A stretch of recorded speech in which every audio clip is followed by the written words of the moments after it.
So before I send this frame off for powder coat, setting it into my frame fixture, frame jig to set up the geometry for my next build. I'm going to build myself a new race bike using the geometry off of the 5 bike because I've been so happy with it. This is just a Chop Source frame jig kit. They sell you the different fixtures and stuff, like this stuff, and the stuff for the rear axle. And you buy tubing and then build to your dimensions for what you need. This morning I just added the legs to this thing so it can be freestanding and not have to tie up a lift or a bench. I need to make some ties to go between the legs so it's not so wobbly, but should make it a lot easier to work on. So I'll take you along through the journey of building a frame from completely scratch. So I'm going kind of an expensive way on this. I bought a salvaged Yamaha TTR 90 frame just for the neck. I'm going to use that on this build, but I'm going to take a bunch of measurements off of this so that I can build something to replicate this neck so I can use the bearings and not have to modify the fork stem to use the Yamaha triple trees. The bearing setup I'm running right now is okay, but it does tend to get kind of beat up and have to change the bearings once, maybe sometimes twice a year. This setup I should never have to mess with it.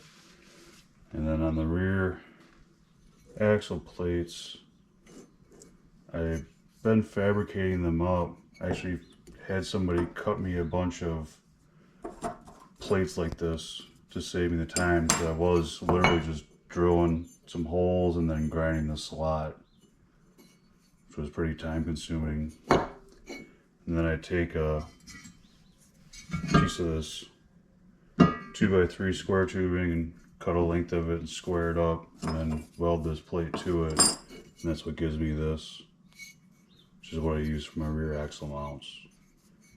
And I drill a hole in the end for the adjuster after I'm done fabricating the frame. So my next step is to cut this all apart and get it down to something I can use. You got that neck tube cut off the frame and all ground smooth. And I sandblasted all the paint off of it. I'm going to go ahead and reinforce the fork stop tab on it. Probably just add some more, another piece of material on the bottom here. Weld that on. I'll just use this, I think it's 3/16 steel.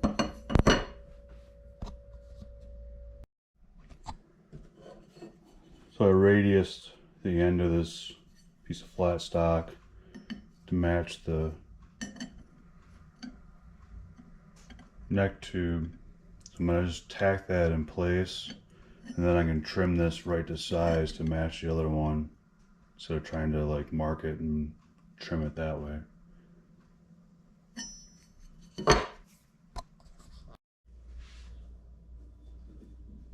Okay, so I got this extra piece of steel welded in place so I can trim it down to size,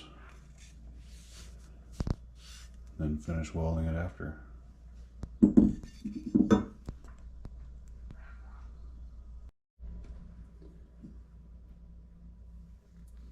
So I finished welding that reinforcement in there, then did the final grinding and shaping to it, and pretty happy with that.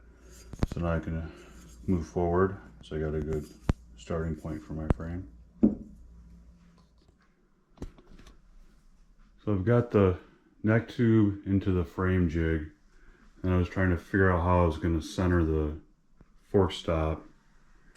So I clamped 2 pieces of angle iron to this part of the jig, and then I can measure between these and the stop on each side till it's perfectly even, and then lock down the lock nut, and then that should be done. Makes it a lot easier than just trying to eyeball it and being way off.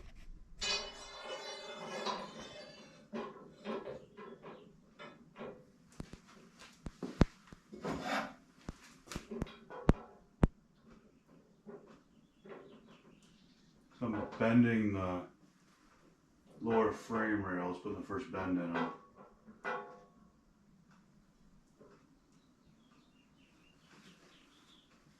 I definitely need a better bender. This one barely does what I need it to do. And I'm very limited as to what material I can work with.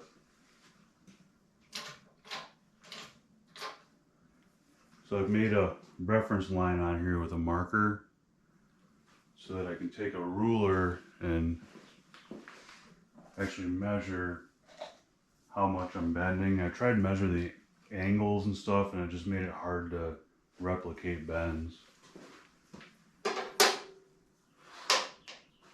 So I know that previously around 3 7/16 got me to the bend that I needed. So I just put a ruler in here, rested on the cylinder, and then that's my mark there. So right now at 0 bend, I'm at about 1 inch.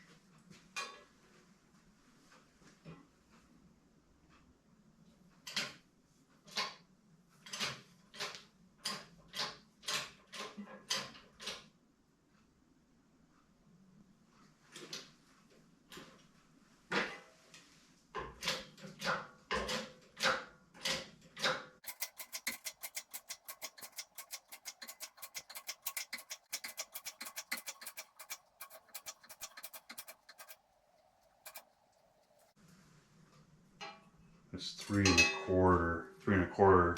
So I'm gonna take it out and check, see what it looks like. Sometimes you have to take account, it's when you let the pressure off, it springs back a little bit.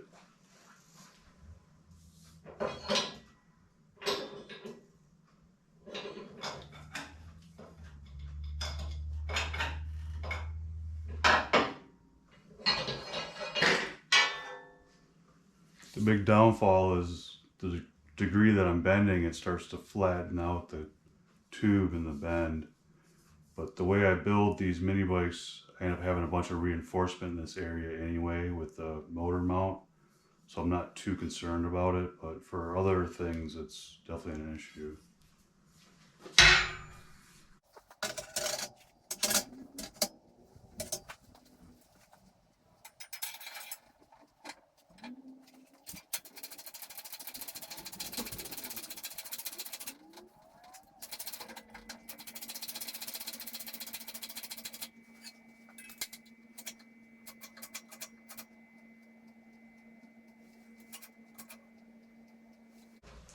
So I forgot to do it the first time, and that I marked the center line of the bend before I take it out, so that when I put it back in, it's lined up where it was originally. Yeah.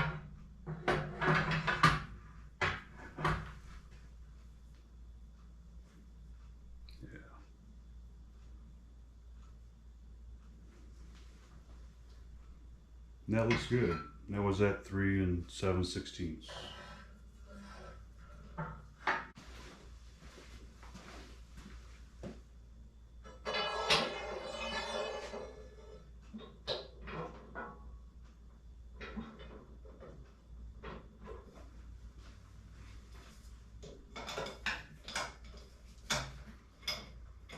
So then by measuring that, I can just go ahead and bend this one right to the same, and it'll be the same bend.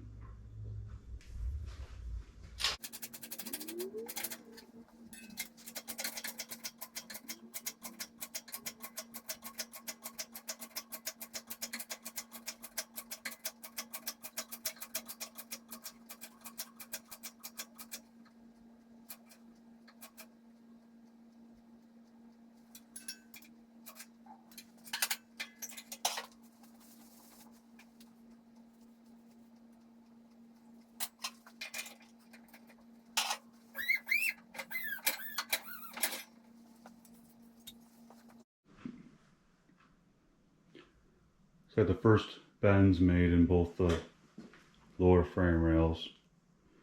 So the next step will be to coat these ends to fit the neck. Then after I do that, I'll have to put another bend here to bring these up to match the axle blocks.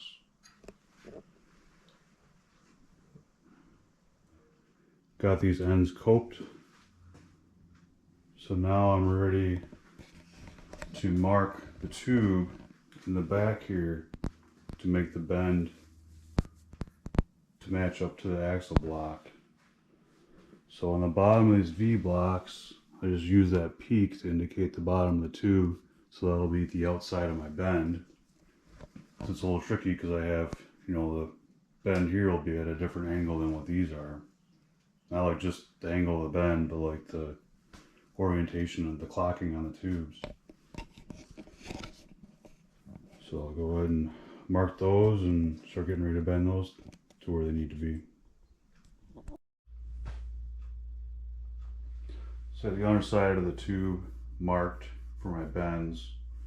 So I'll put a slight bend in it so that it matches up with the middle of the axle block.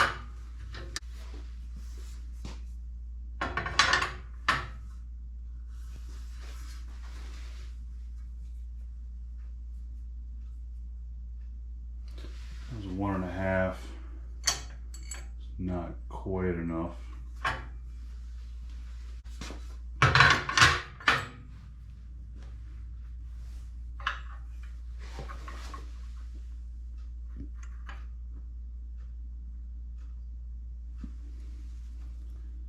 That was 1 5/8.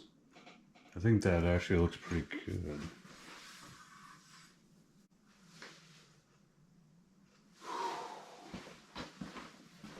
I just want to go a little more.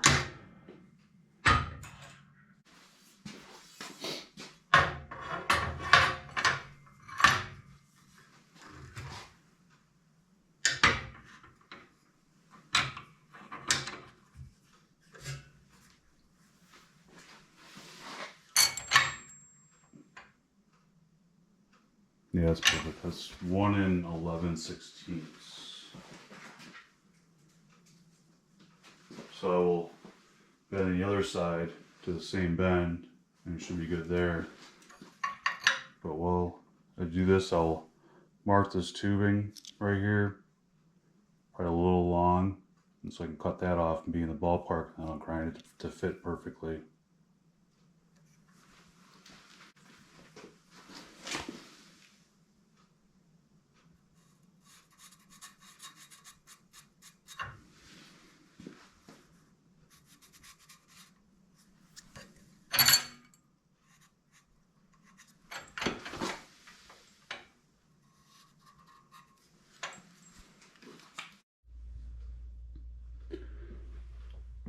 So I got these ends cut down to length and then ground to match the axle blocks. So then my next step is to make the 2 cross members.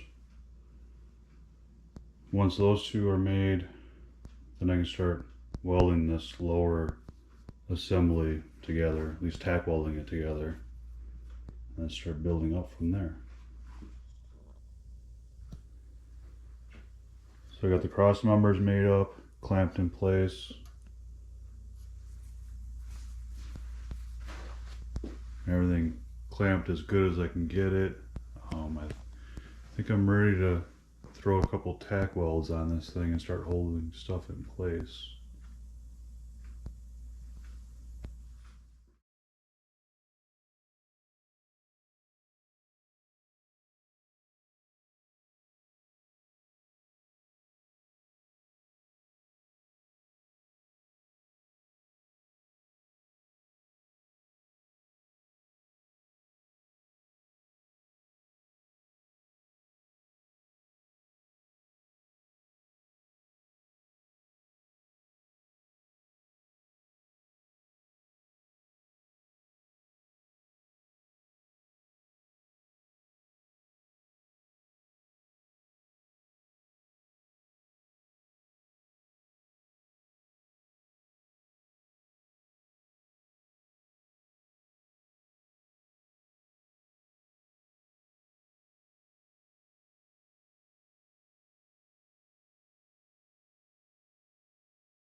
This is what I use for the seat base or hoop or whatever you want to call it, the part of the frame that the seat bolts to.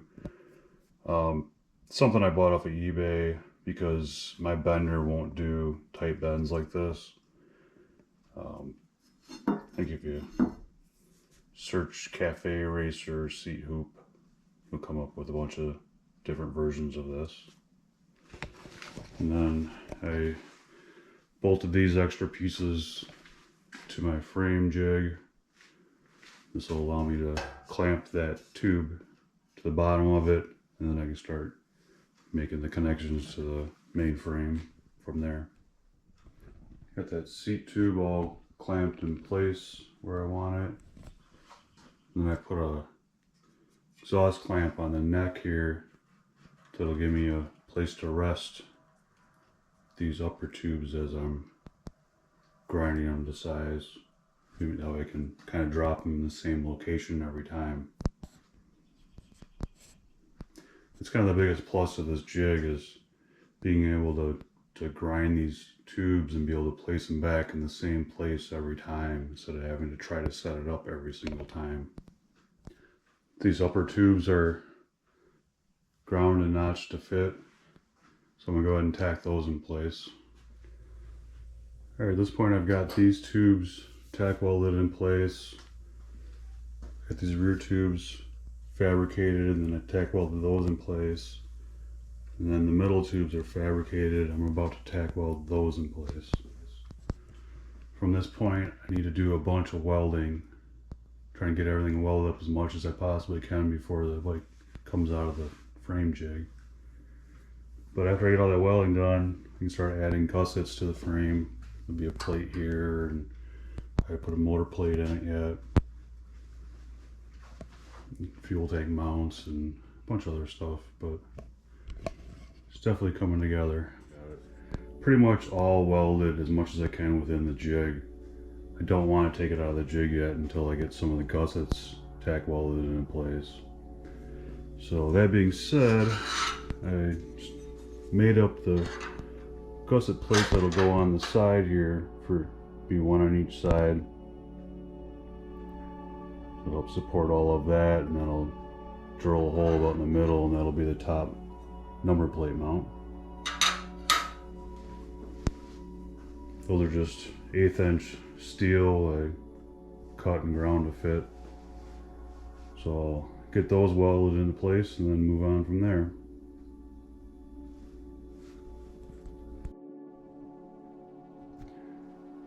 Got these gusset plates fully welded on both sides.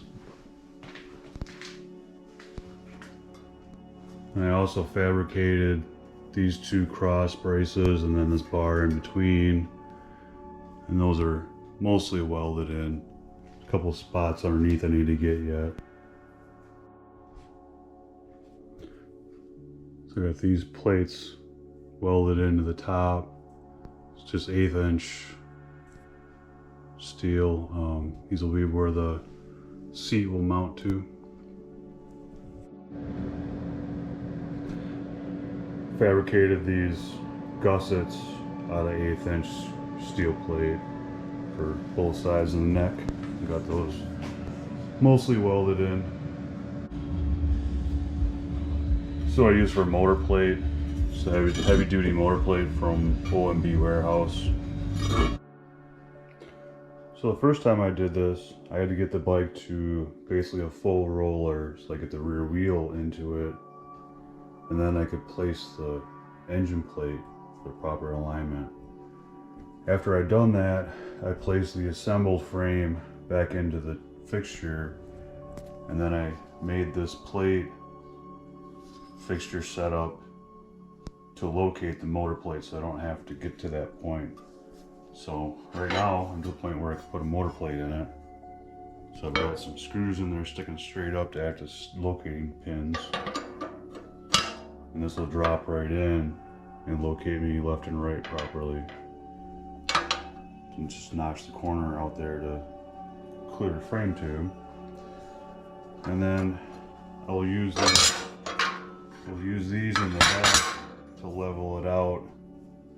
These are just coupling nuts, and a bolt and a nut, basically a poor man's machinist jack. So I can use this to precisely lift the plate to level it out and then mark it and as needed and welded, whatever. But these definitely come in handy. You can get them in different sizes. These are 3/8. So with this in place, now I'll mark this to score it, and then I'll bend it 90 degrees to come down and meet this. You can weld it there, and then I'll weld that seam where I scored it, and then gusset it all in. So I got the motor plate all prepped and located in place. I think I can put a couple tack welds on it to hold it.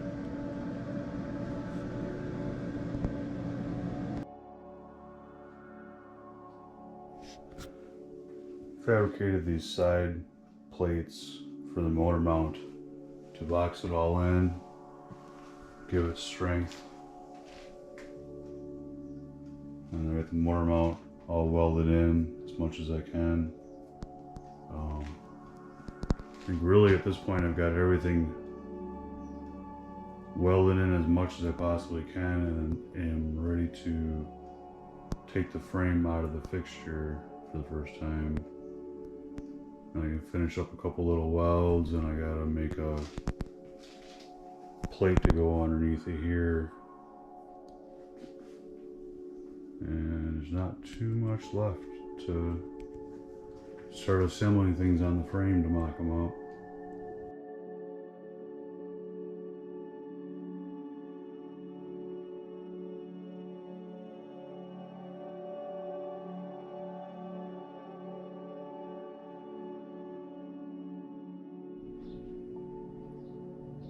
So I made this gusset plate for the bottom, got that tacked into place, and then made a plate for the back side of it and got that tacked into place. And I have this cross brace here that will be the exhaust mount, or the hanger for the exhaust. So at this point I just gotta do a bunch of welding, and then I can move on from there. I've got the frame all welded up, all the critical fabrication stuff done. There's a couple mounting tabs that need to go on the frame, and I need to make up the crash bar for this left side, but I need to get the engine and the torque converter in there to place that properly.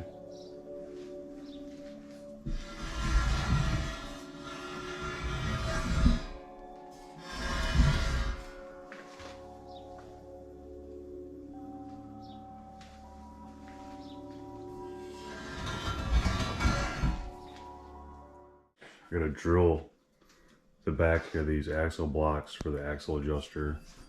I had actually made a fixture for marking that location just to make it a lot simpler.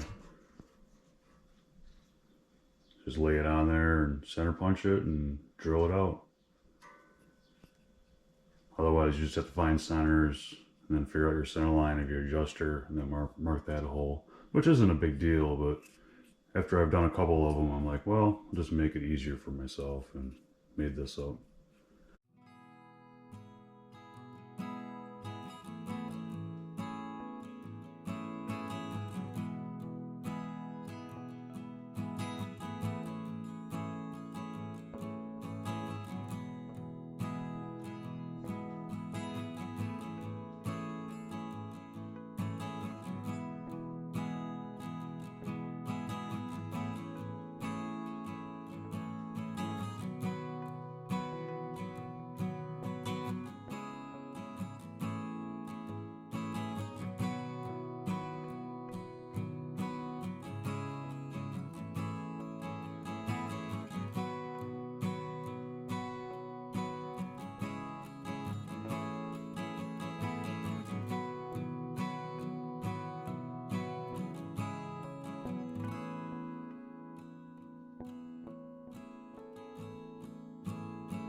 I'm going to go ahead and bolt a motor and the torque converter into the frame. See how everything lines up and how it looks. And then I can figure out how I want to bend the crash bar for the side so I have good clearance for the torque converter and the belt. So this is just a motor I had laying around from a previous project.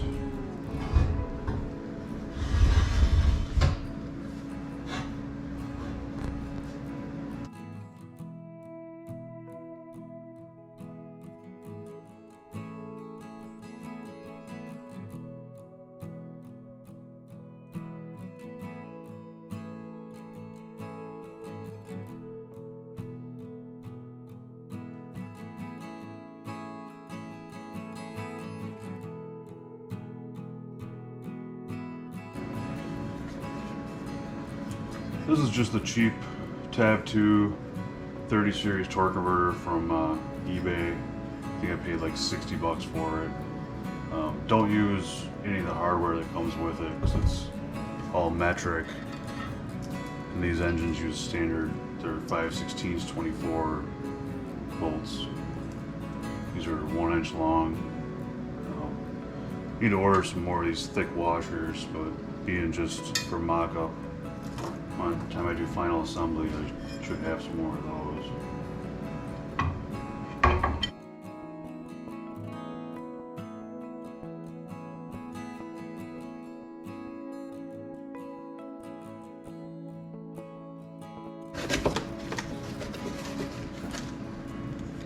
Juggernaut driver from Go Power Sports.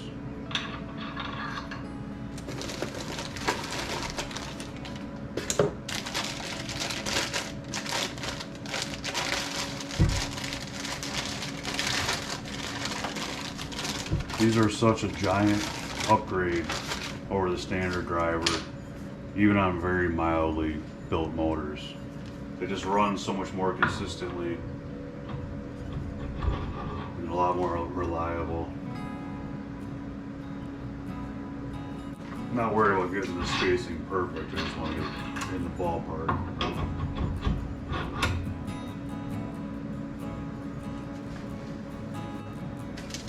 Didn't put the key in it because, again, this is just mocking everything out. I'll save that for later.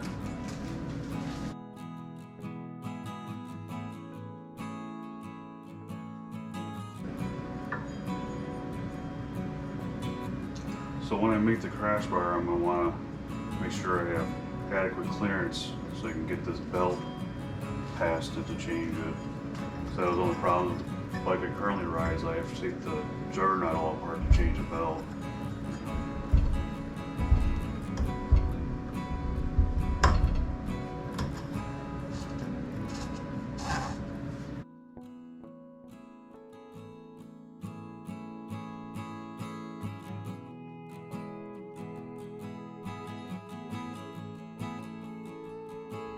I'm going to make my axle adjusters. These are just 5/8 shaft collars, stainless steel. They have a 5/16 coarse thread set screw.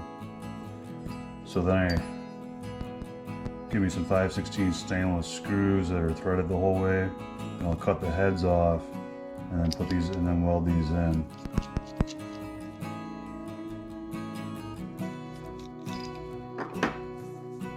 Pretty straightforward, but I think they work out really well. So got them all together, just thread them in and then put a little tack weld on each side to hold it in place.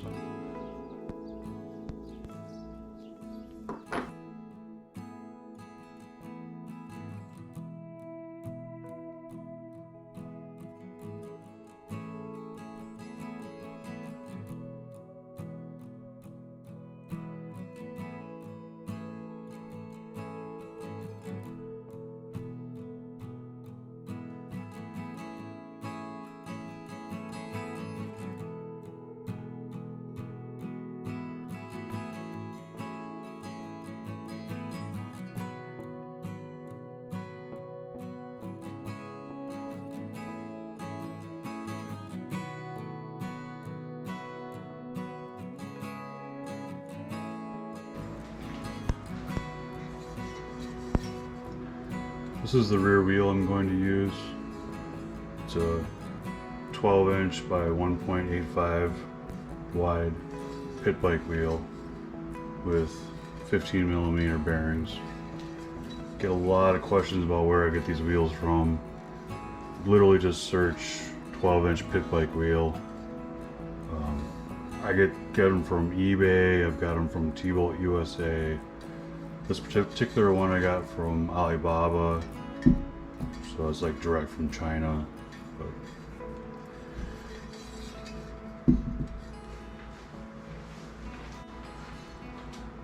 this is a rear sprocket. I get them custom made by PBI Sprockets. They have a nice custom order form. I believe the biggest you can get these 420 sprockets is a 65 tooth. This one's a 60.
This is a 210mm rotor for, if you just look up pit bike or small dirt bike. I got this one and the caliper from PCC Motors on eBay. They are out of California. They seem to be an importer for a lot of these Chinese bike parts. So I'm going to use this piece of steel and part of this existing bracket. I won't use this master cylinder, so I'm going to start by pulling all the fluid out of the system, getting rid of this master cylinder, getting that out of the way. And then I'll drill my 15mm axle hole in this bracket, in this piece of steel, to start making my bracket and radius the end. Got the brake rotor bolted down to the wheel. I'm going to take this piece of speaker wire and tape it to the edge of the rotor to give me the proper spacing away from the rotor for the brake caliper so it doesn't rub on the inside.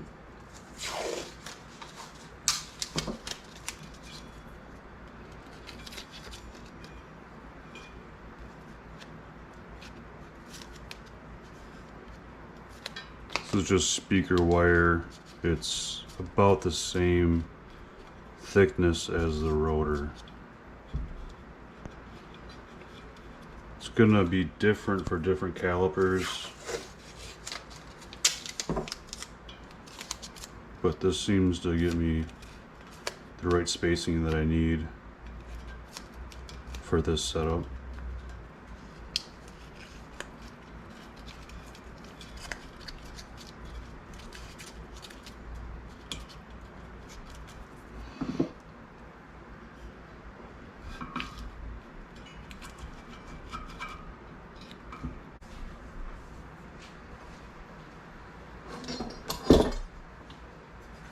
Then I got this this 15mm hole drilled in the end of this piece of 3/16 flat stock and then radiused.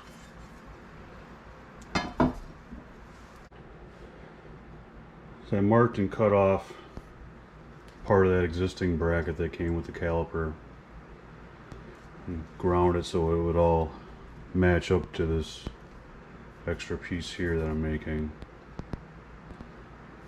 So I got everything lined up where I want it, and I marked some reference lines so that I can clamp it down, put a couple tack welds on it, then I cut off this extra length, then I can mock it all up again, make sure it's all going to work, and then finish welding it.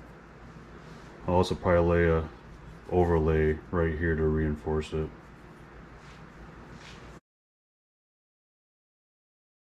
Alright, put a couple tack welds on this, hold it in place so I can test fit it one more time.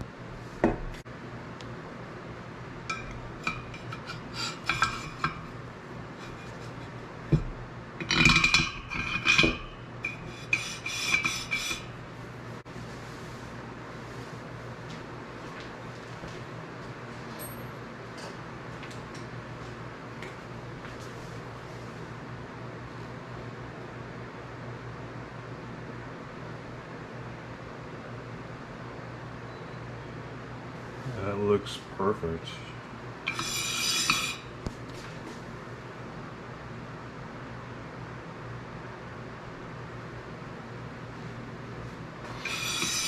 Yeah, looks good. So I can go ahead and finish welding this up. So I got the bracket all welded up. Made this overlay piece just to, it's probably overkill, but I figured it don't hurt to make it a little stronger. This is basically what my setup is that axle goes through here, brake caliper, and then I run a 3/8 tie link to a bracket that's welded to the frame.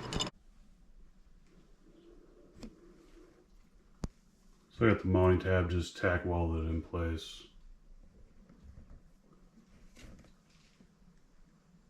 But here you get a good idea of what the assembled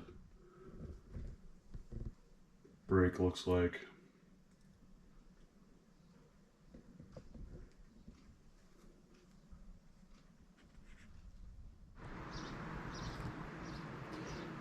My next step on this frame is to weld the footrest mounts on. I use these prefabricated bungs. They're 7/8 diameter, coped for 7/8 tube, and then threaded 1/2" 20 fine thread. Found this place that sold them to me for under $5 a piece, and at that price it's just more time efficient for me to buy them than to spend the time making them.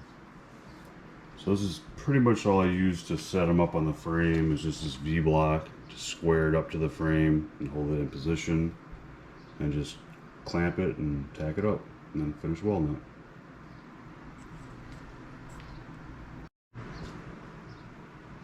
Then these are the clevises I use. I actually cut the head off the bolt and then use this as a stud, red Loctite it in, and then attach this. This is a Harley part for like highway peg mounts. So the next thing I'm working on is the crash guard for the torque converter. So a piece of tubing, put a couple bends in it, and that'll be placed right about there on the frame. Just got to finish coping the ends of the tubing before I tack it in place.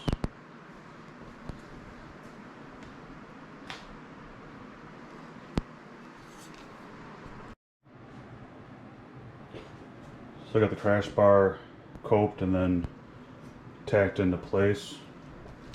So after I tacked that into place, I made this brace to go onto that to triangulate it.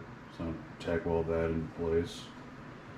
Then I think I can pull the engine and then finish welding all the crash bar and the foot peg mounts on.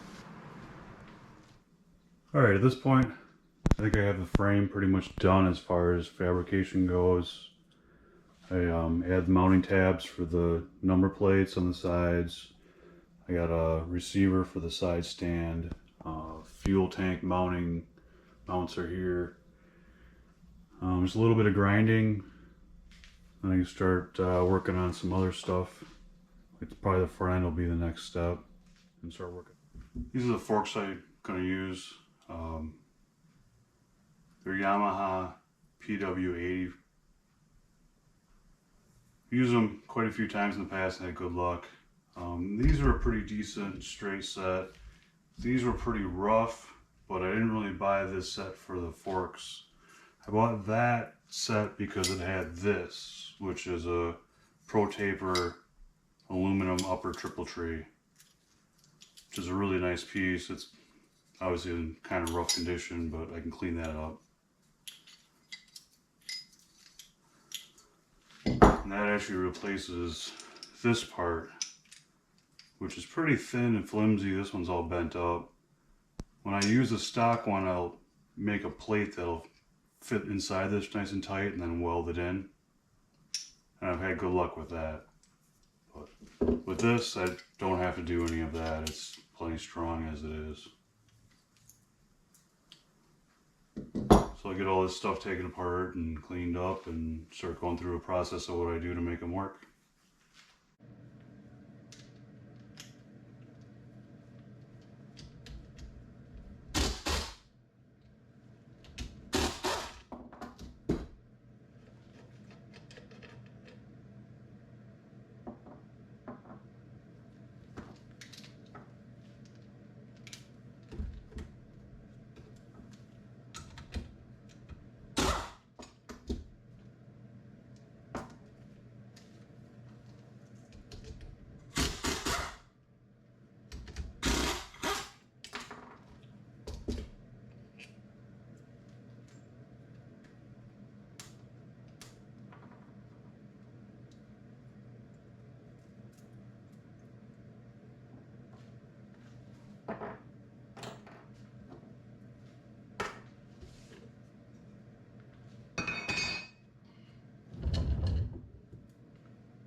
Start disassembling these forks, taking these boots off. These are pretty trash, they're all weather checked. So there's a Allen bolt in the bottom of these forks. It's a 6mm.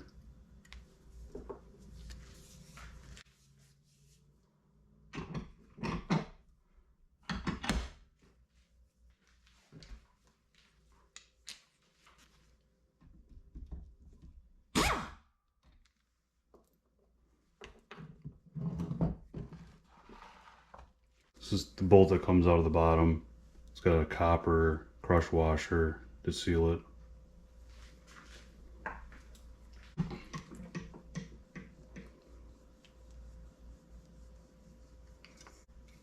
So yeah, just once the bolt's out, it'll just slide off.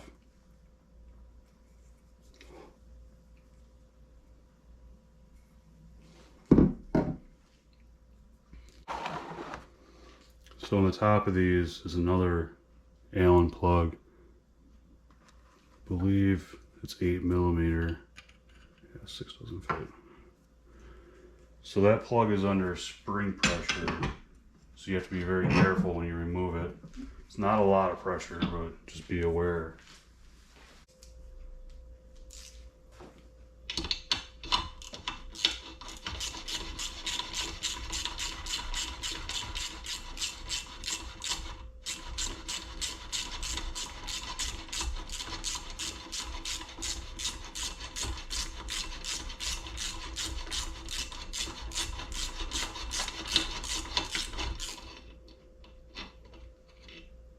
Very little pressure. Just a very thin nut almost, or I don't know what you want to call it. So then once that plate is out, there's a spring. The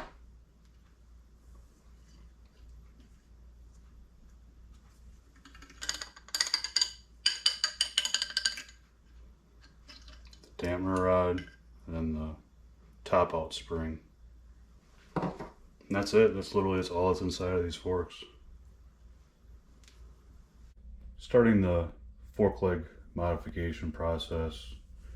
First thing I'm going to do is remove the fork seals. Above those are some retaining clips. Just use a little screwdriver and pop those out. There's a little bit of rust accumulation in there, so I sprayed some PB Blaster on top of the seals and just let it sit for a couple minutes to help to loosen up those seals. So then, to remove the seals, I just clamp a pry bar into my vise, and then just gently get underneath the seal.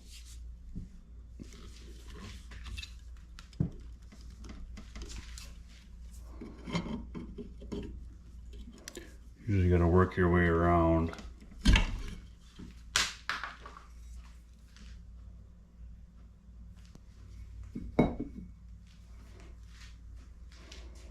Biggest thing is to be careful to not dig into the side of the fork leg. Just grab just enough of the seal.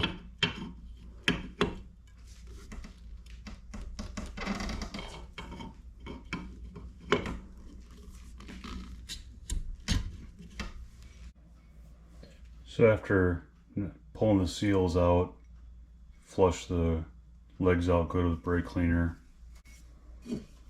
This is a brake cleaner I use. I really like it. It doesn't attack painted surfaces. I think it's just basically alcohol. It's like a propellant. It doesn't have the acetone that some of the other brake cleaners have. So you can just spray it on painted surfaces and it doesn't hurt them at all. Works good for removing adhesive, residue, stuff like that.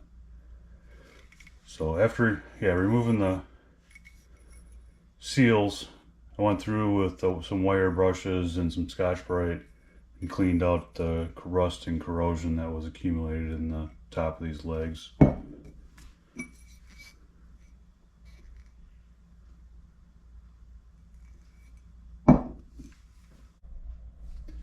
The next step from here is to remove this tab that I don't need, and then the brake stay that I won't be using. The other fork leg doesn't require anything like that.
So then to finish this, I'll hit this with a grinder with a flap wheel, blend this all in a lot better.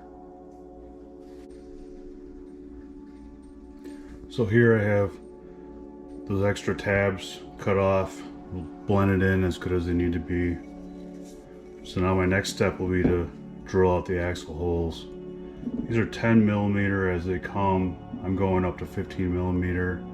I feel like that still leaves plenty of material here, and honestly I've been running this setup for probably 4 or 5 years without any issues. So, but it does make it adaptable for pretty much anything you need. Is starting at 10 millimeters, so you go 10, 12, or 15 millimeter axle, or probably even go up to 5/8 because it's just slightly bigger than 15 millimeter. So it's really a matter of personal preference as to how you drill this. I have a drill press, but I feel like I don't have a lot of control with the drill press, so I'd rather drill this out by hand rather than have it catch on the drill bit and something catastrophic happen with the drill press. So that being said, I use a step drill because I think they help you stay straighter with the existing hole as you're drilling, because you kind of monitor your drill engagement each step, if that makes any sense. So I'll start with the one that goes up to 1/2 inch. Again, I believe this is 10 millimeter to begin with.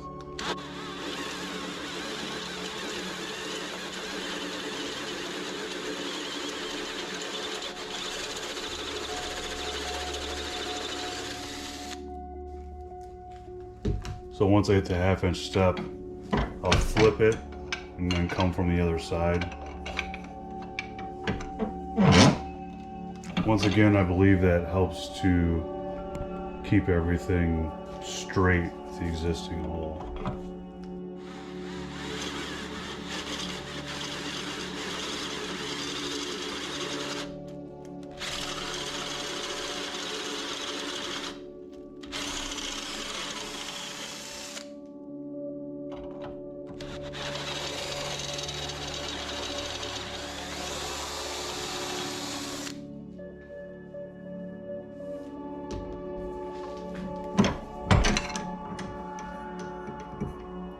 So that's at 1/2 inch.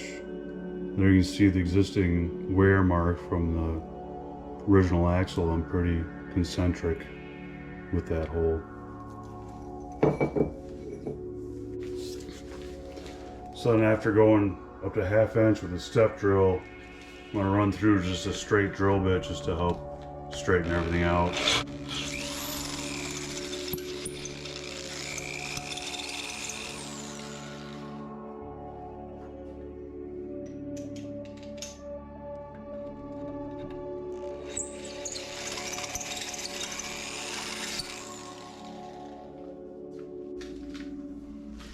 So then, after running that 1/2 inch drill bit in from both sides, make sure the hole's all straight. I'll put the bigger step drill in, and here I have it marked. That mark is at 5/8, so I'm not going to let it drill 5/8. I'll go 9/16, because that's just below 15 millimeters.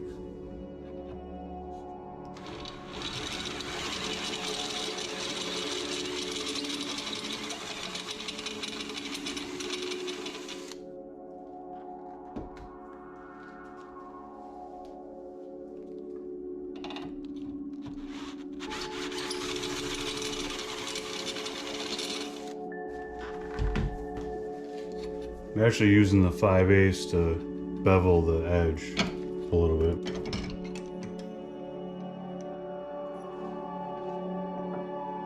So then after the 9/16 step drill comes the 15 millimeter.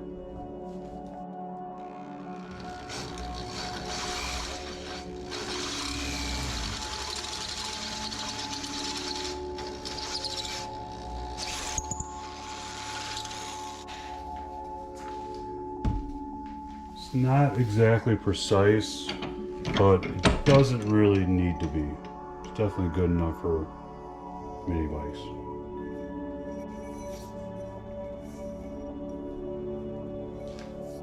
All the parts for the forks are all cleaned up. Coat of paint on the fork legs. New fork seals for these PW80 forks from Parts Unlimited. There's your part number. So I'll start by putting the fork seals into the lower legs using Bel-Ray 15 weight oil.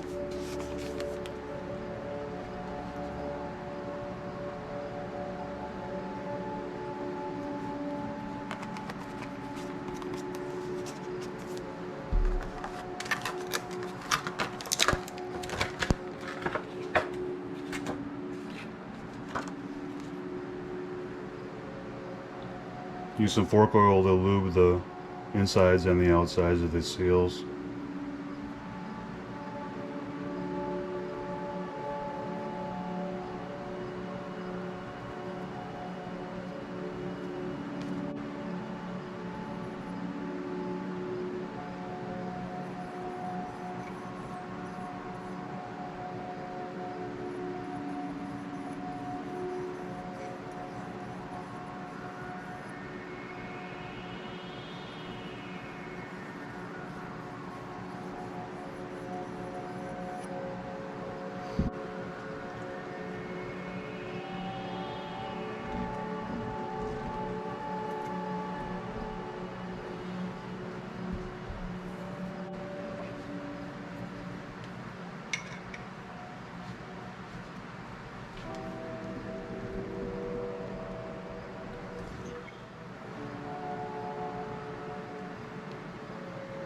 the seal seated in all the way past the snap ring groove. Go ahead and put the snap ring in.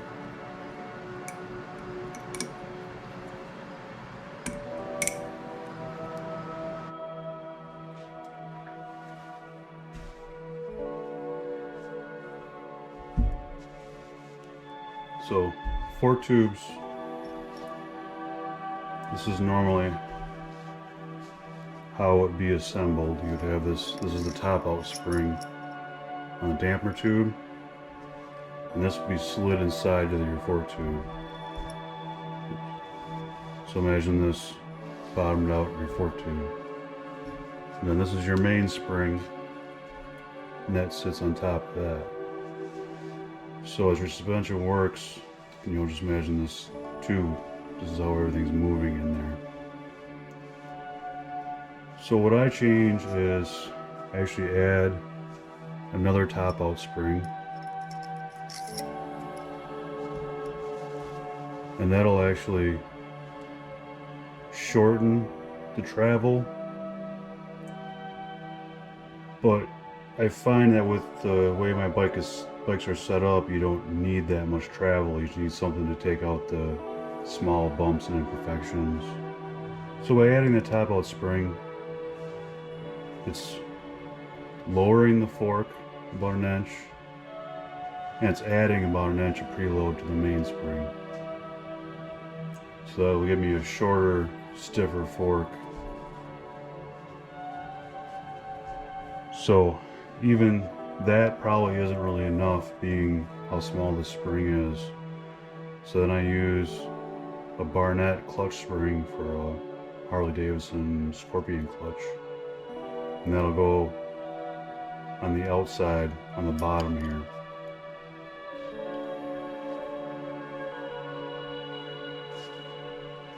So go ahead and install this.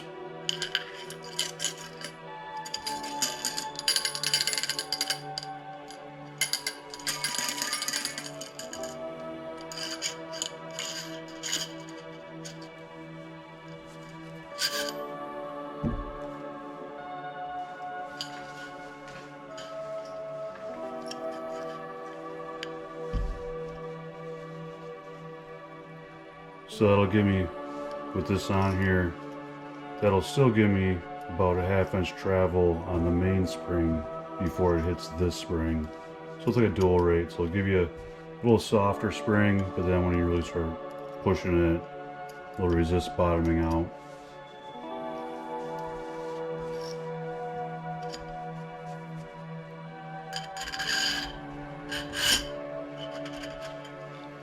But here you can see how much the spring is sticking out now, so there'll be that much preload on the main spring.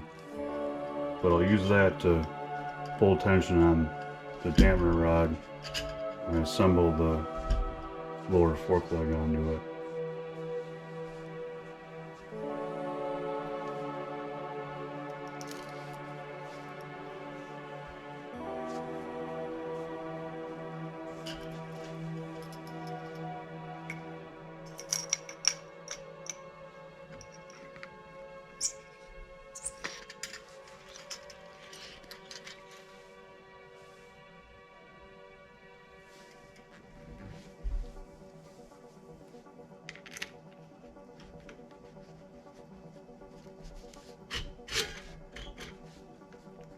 Just screwing that in to make sure I'm lined up in the bottom.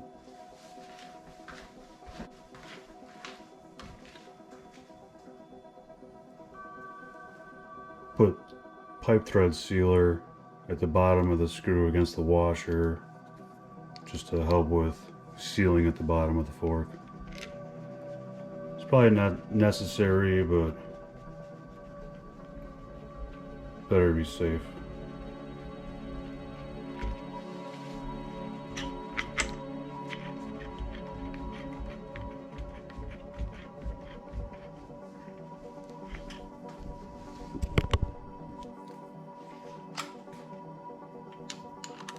So then to tighten that down, I just use a 3/8 electric impact. Doesn't need to be crazy tight.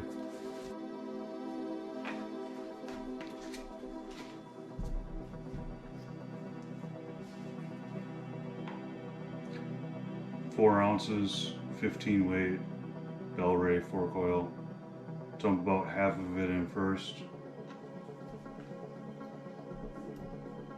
And pump it a few times to bleed the air.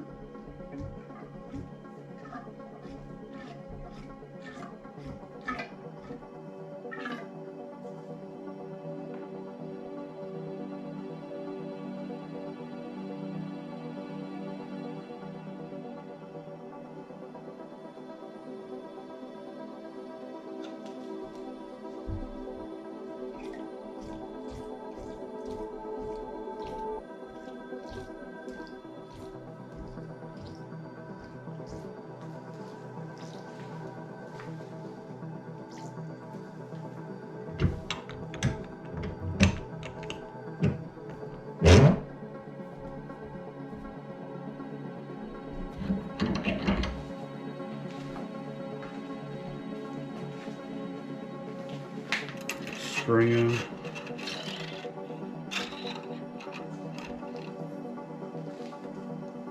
And the spring cap.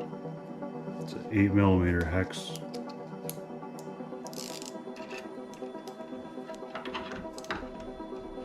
And be very careful to not cross thread this.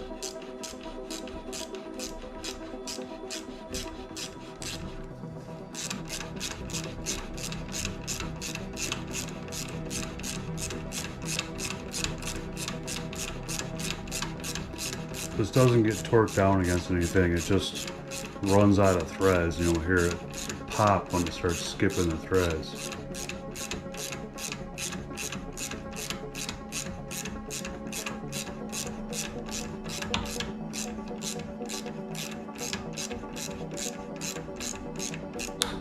There.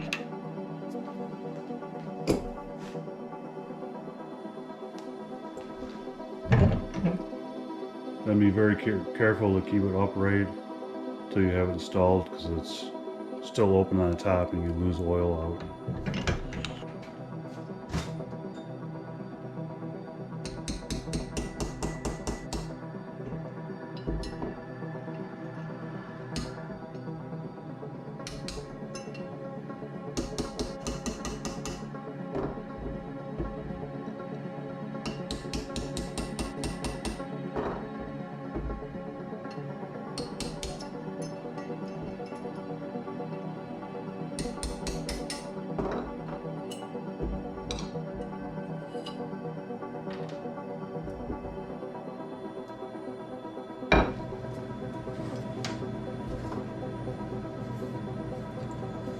So then this will clean up and probably paint it black.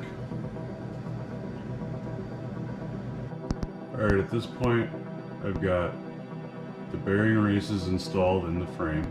This is the lower race. The upper bearing race. The upper bearing, I packed it with grease, just some decent quality wheel bearing grease. This is the lower triple tree, cleaned up and put a coat of black paint on it.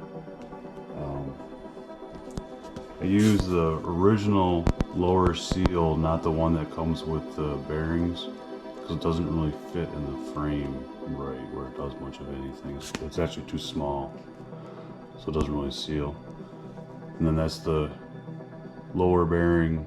I packed with grease and then pressed it onto the stem. I just used a piece of tubing that fit over and would mash up the inner race of the bearing.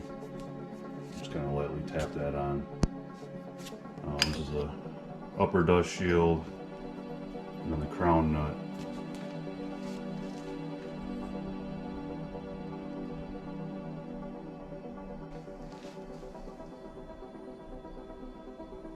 Just taking some bearing grease, putting a coat on the race.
just gonna snug this down. I'm not getting crazy tight with it, but being all new stuff, I'd go a little tighter than what you normally would.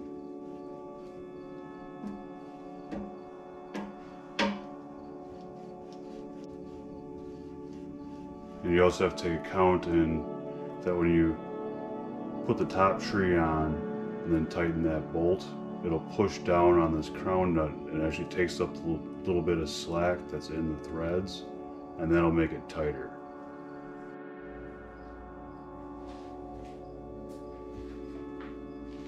This is that Pro Taper upper triple tree that all cleaned up. It's got some scratches on it and stuff, but it's good enough for a mini bike.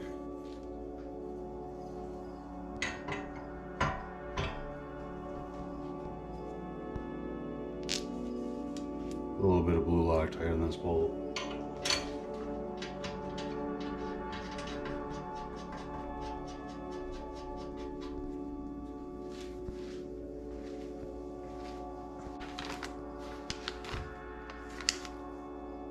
Use these fork seal covers for neoprene boots that slide over the fork legs.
Get this rear wheel assembly ready to go into the bike.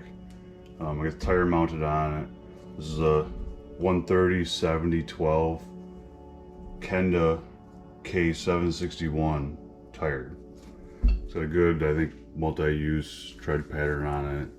It's fairly sticky, seems, and wears a long time. This rim is a 1.85 by 12-inch rim. I did a complete video on sourcing these rims and the associated parts. If you want to go back and look at that, that's actually in the same playlist as this whole bike build.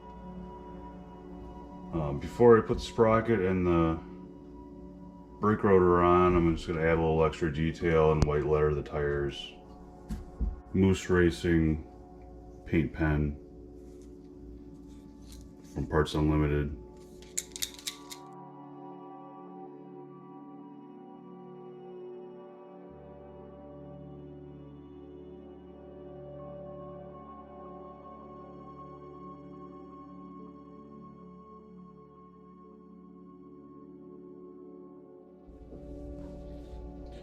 Install a brake rotor. It's a 210mm brake rotor. Got off of eBay, just search pit bike brake rotor. Make sure that you get the bolts with the rotor, because they are special and they're kind of hard to find otherwise. Put some blue Loctite on them.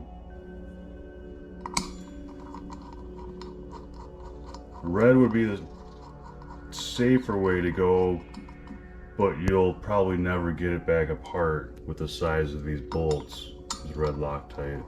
So that's why I'm using blue. So I use blue and I'll torque them to 18 foot-pounds.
The rear sprocket. This is a custom built sprocket from PBI Sprockets. It's a 60 tooth for a 420 chain.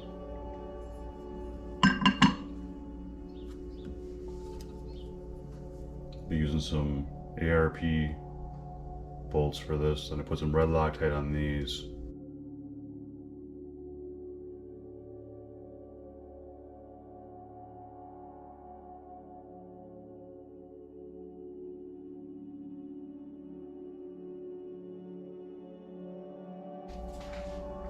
And these will be torqued to 20 foot-pounds.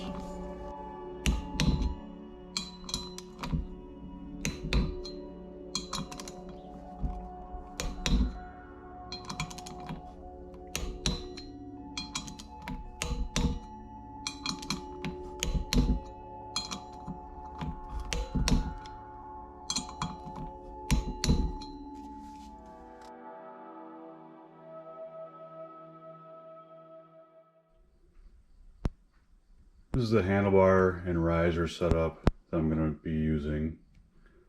The risers came with the Pro Taper top triple tree that I have and are matched to it. This is a PW80 triple tree from Pro Taper. So what's cool with this is that it is adjustable, so you can move the bars ahead if you need to. And they really lock into place. So you got like 4 different positions going further forward. The standard position is there. So then you can go all the way forward to there. I have to use these spacers that came with it to run the 7/8 bars.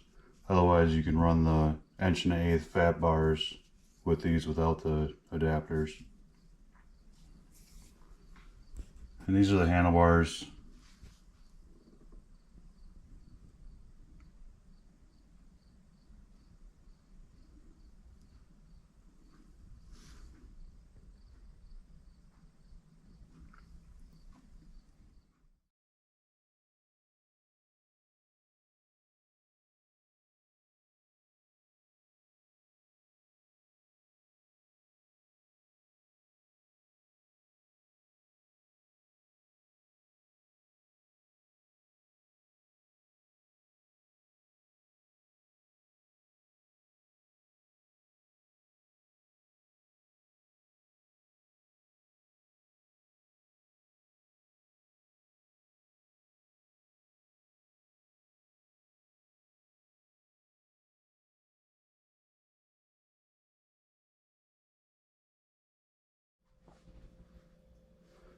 This is the front axle. I haven't been able to find 15mm axles that are right width to use as front end. So I've been using these rear axles and then cutting them off the length that I need. Thread the nut on the end. And then that's how much extra I have. So grind up the center of this nut so it'll fit on the axle. Cut the axle off shorter, and then weld this on.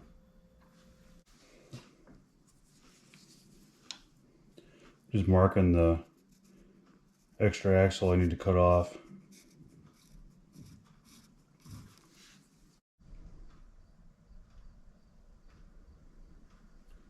So that's how much I'll be cutting off the axle. So I'm going to use this to strip the plating off of this nut and axle before I weld it. So it's the flux that I use for making cables.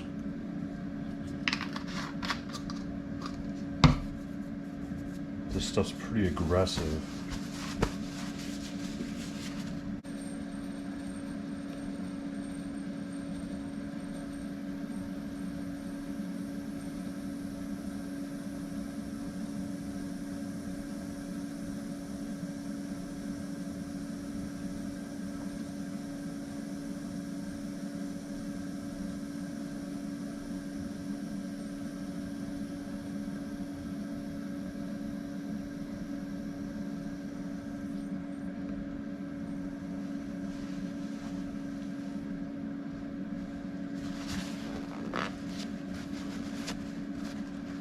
There you can see it took the CAD plating right off, or zinc or whatever this stuff is that's on here.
For about 5 minutes of soaking the plating off the nut.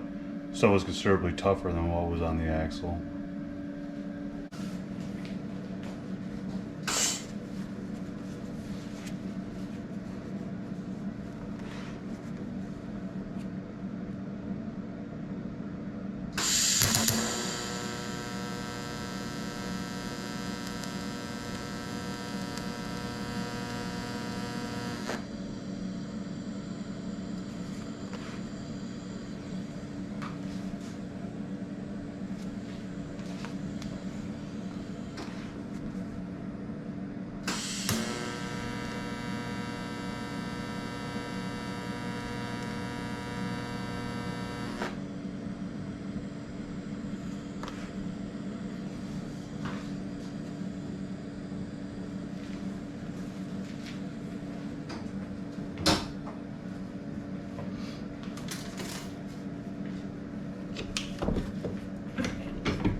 start building the fuel tank.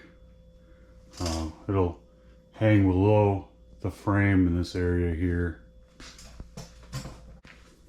Starting point will be a piece of 4-inch 304 stainless steel.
So I decided I didn't like where this gas tank was going. Wanted something different. It wasn't a total loss, I guess. I cut the top off of it to use for the new tank, and which is this part here. So I cut that off and spread it out a little bit, and cut 2 more pieces out of that 4-inch stainless for the side pieces, and then just a piece of flat for the bottom. So this is the back of the gas tank, and this is the front. I think it's got a little more volume than what I was originally building, and a little different look to it. So I've got this all tacked together, and I marked out some plates for the ends. So I'll tack those into place and finish grinding them a little closer, and then finish welding them all the way around.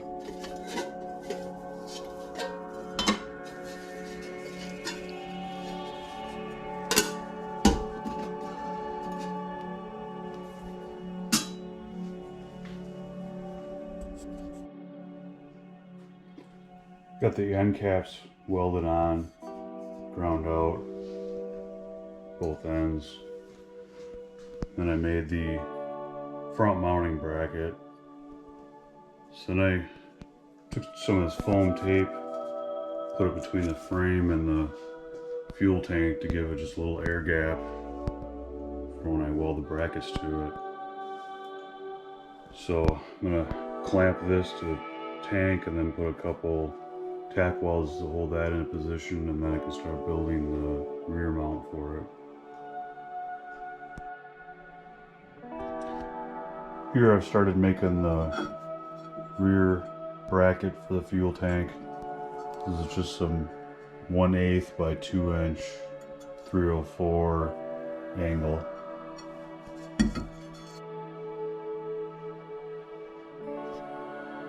So here I have the front mount all welded in.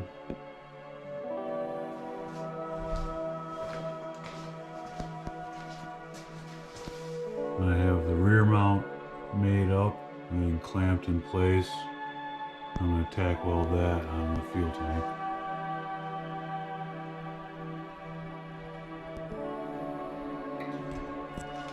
Got the rear mount fully welded in place.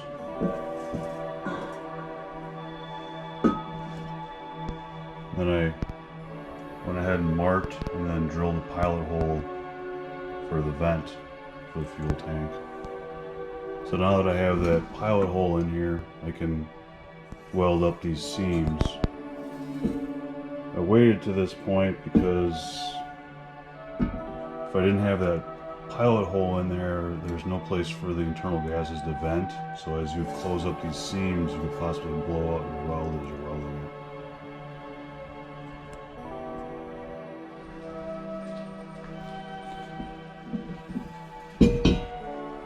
Got those seams all welded up. So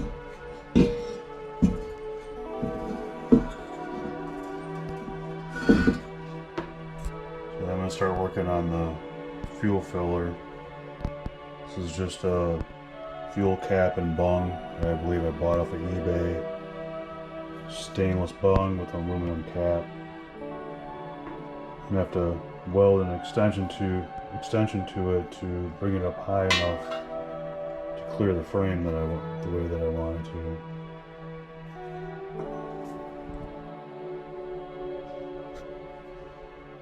Got the fitting welded on for the vent. It's just a 1/8 inch NBT bung. And I welded the fuel filler bung onto the extension. And I marked and opened up the hole for the fuel filler. So I'll put it on the bike so I can make sure that this is centered how I want it. It looks right. And I'll tack it in place and take it back off and then weld all the way around that.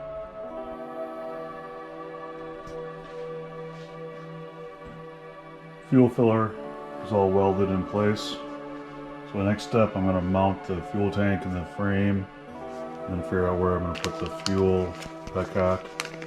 This is what I'm going to use.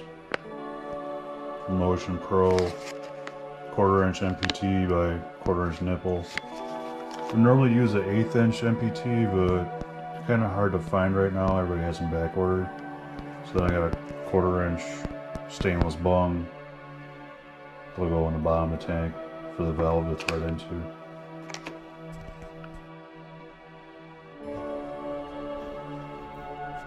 This is what I use to pressure test my fuel tanks.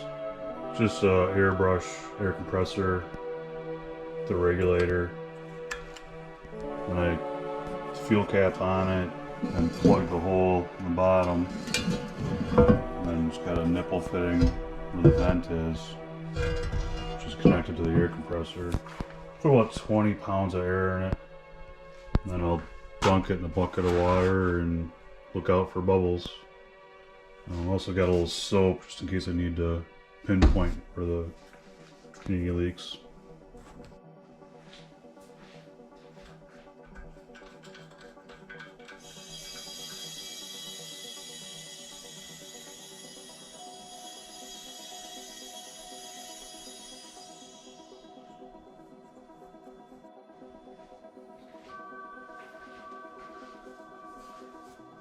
I got 20 pounds of air in the tank right now.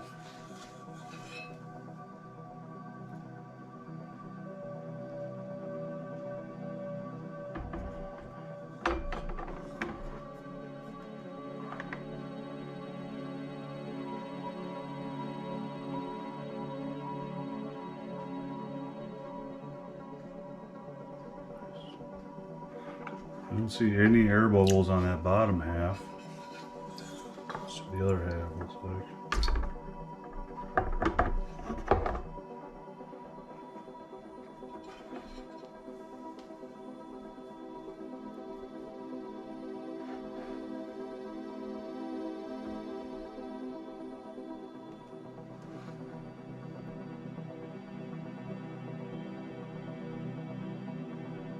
Yeah, I don't see anything leaking. That's pretty cool.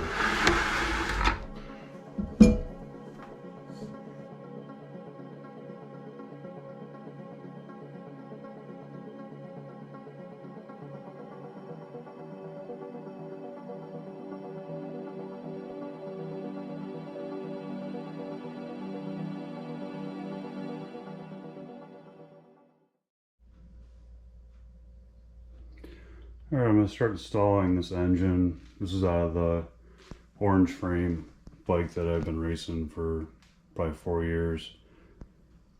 I'm going to eventually build a bigger motor for this bike, but just want to get something in there that I know is reliable, that I can build up the rest of the bike around that, and then go back and upgrade the engine when I'm ready for it.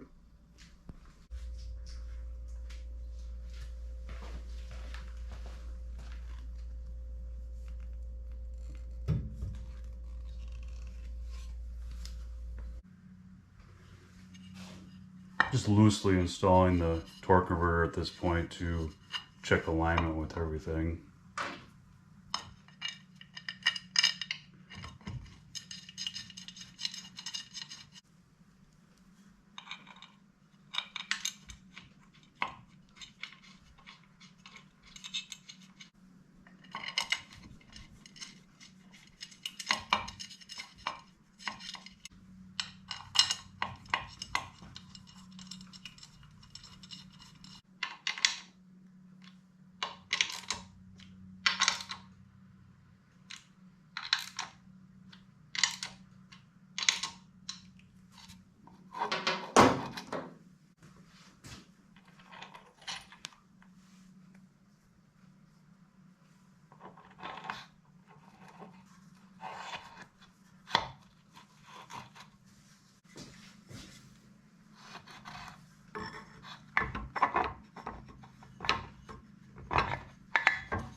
I'm using this laser alignment tool to try to set up the chain line.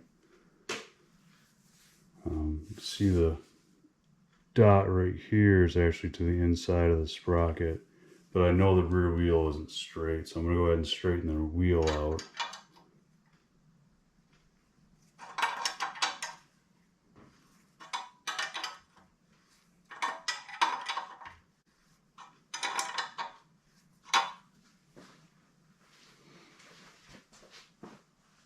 Based off of what I'm seeing, I'm going to loosen up the motor, make sure it's all the way to the right. So I ran into an issue. So I got this, the wheel is centered in the frame. I got this straight edge clamp to the inside of the sprocket, and there you can see I'm about probably almost 1/4 of an inch off.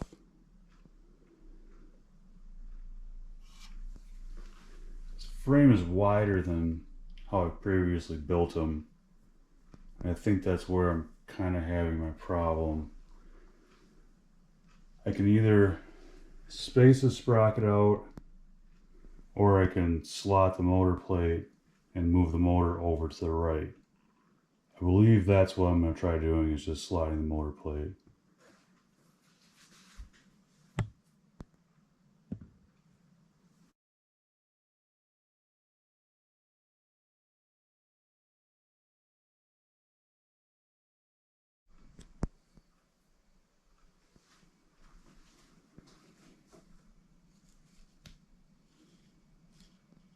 Alright, that's a lot better. I actually ground probably a little too much. Gave me a little too much adjustment, but that's fine.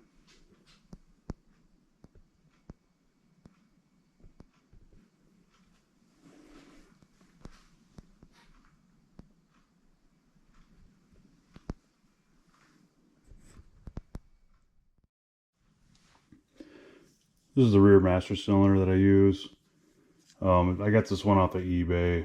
If you just search left hand rear master cylinder, it should come up for either pit bike or mini bike or ATV or something like that. It comes with this switch on here, which I'll take off because I don't use it, and this locking mechanism that I'll also take off because I don't use that either. So I got that switch removed, and I got that locking mechanism removed, so this is ready to go on the bike. Other handlebar stuff. Be a kill switch, just a momentary kill button. Very simple. Also another just eBay find. I believe you can get them, I'm sure you can get them on Amazon.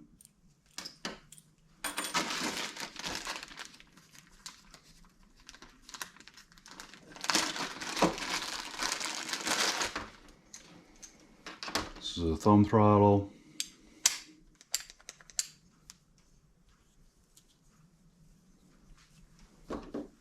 When you buy them, make sure you get it with a cable, so they have kind of a special end on here.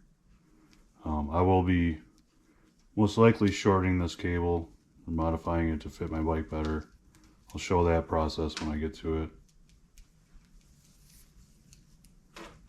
But this end is kind of special. This is the end that goes into the housing. This is a kill switch. Once I get it installed where I want it, I'll actually take some tape and wrap it around, because it's kind of got some sharp edges on it with the bracket, the way relationship to where your hand is. And it's just kind of nice peace of mind. You're not going to tear up your hand or your gloves. That's after I taped over the bracket that mounts the switch on. Alright, so the master cylinder, kill switch, and throttle mounted on the handlebars.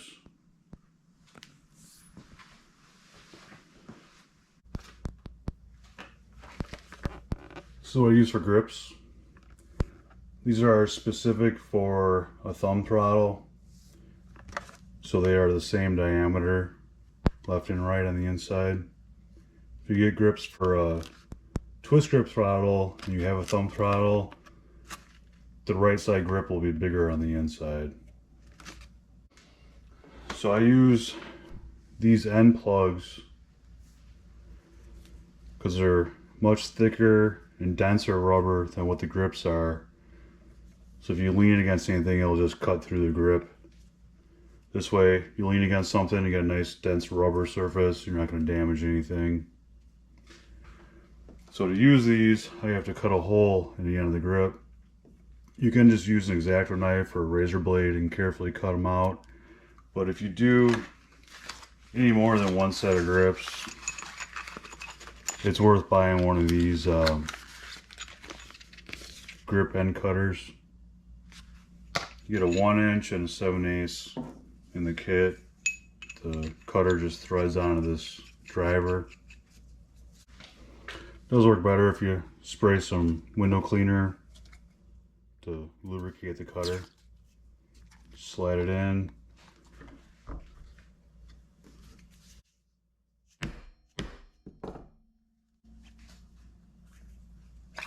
And you got a nice, clean, even cut. And to install these, I just sprayed the inside with some glass cleaner.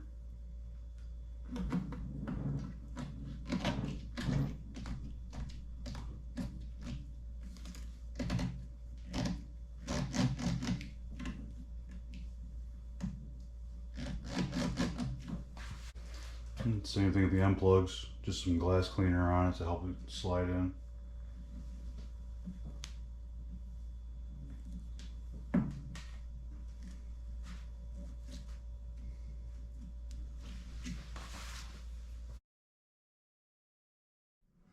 This is what I use for my hydraulic brake line on my mini bikes. These are the banjo bolts. These came with the master cylinder and the brake caliper. They're 10mm diameter. These are the crush washers that go between the banjo bolts and the banjo fittings. They're kind of semi-universal. These are 3/8 10mm. So these will go one on the bolt, and then your banjo fitting, and then the other crush washer.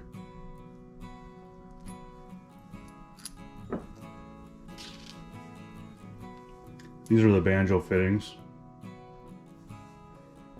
These are 3/8 10mm by 35 degree. They take a -3 AN hose, and so I use these pre-terminated hoses. These are essentially custom Harley parts. It's actually a Drag Specialties branded hose. Available Parts Unlimited.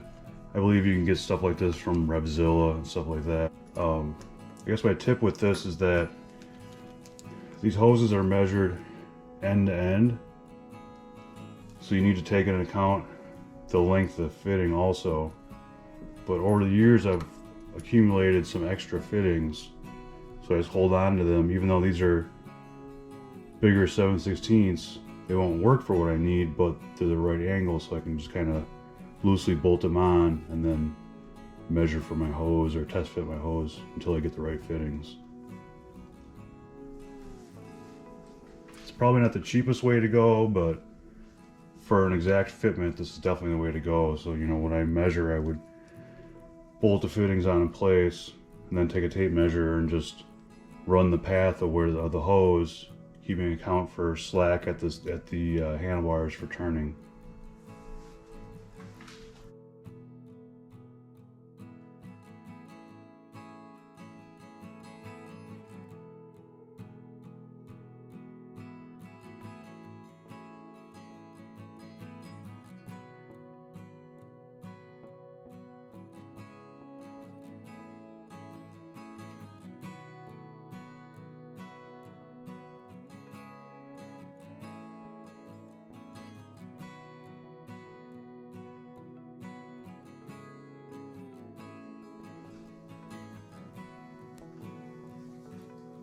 Brake line is routed. I ran the wire for the kill switch along with the brake hose.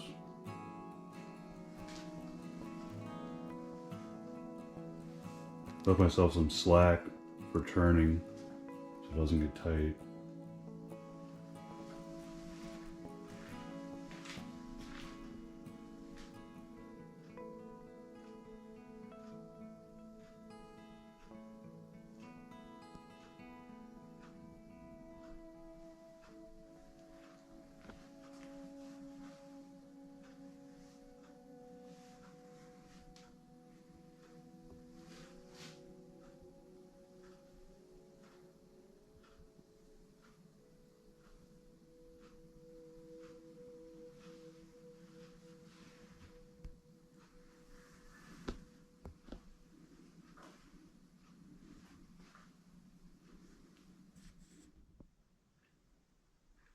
So today I was going to start looking at getting an exhaust system made for this bike. I have this pipe that I made for the number 5 bike when it still had the 212 in it. Then when I built that 236 for it, I built a new exhaust for it. And this actually fits pretty decently,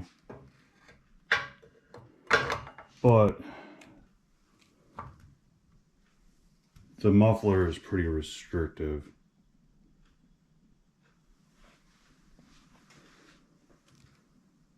So either I'm going to modify the muffler or maybe just use part of this header pipe to get something built for now. I want to eventually build a long loop pipe like I have on the 5 bike, but it's not really worth doing with this motor because this motor will be changed and the cylinder head's a little bit different. So I'd rather just build the exhaust system to the parts that I'm going to use.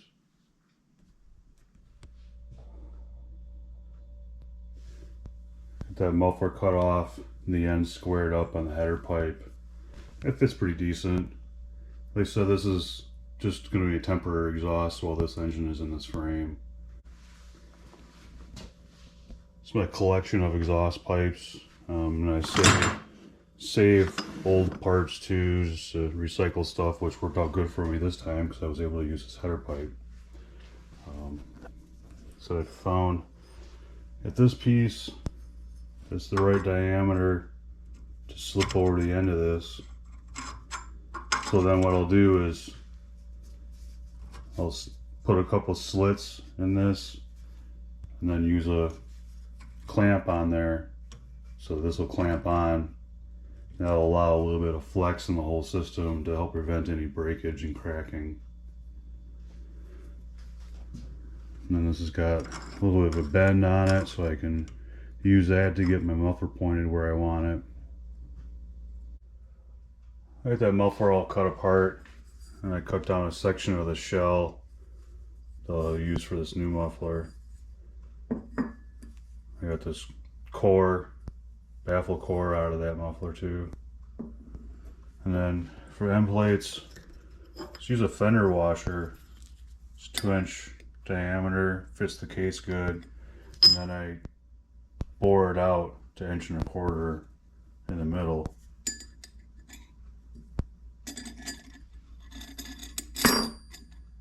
Something like that. Welded this extension onto the baffle tube. And then I peened over the end for the end plate. So next step is I'll tack weld that end plate onto the body and then start to weld the end of it up.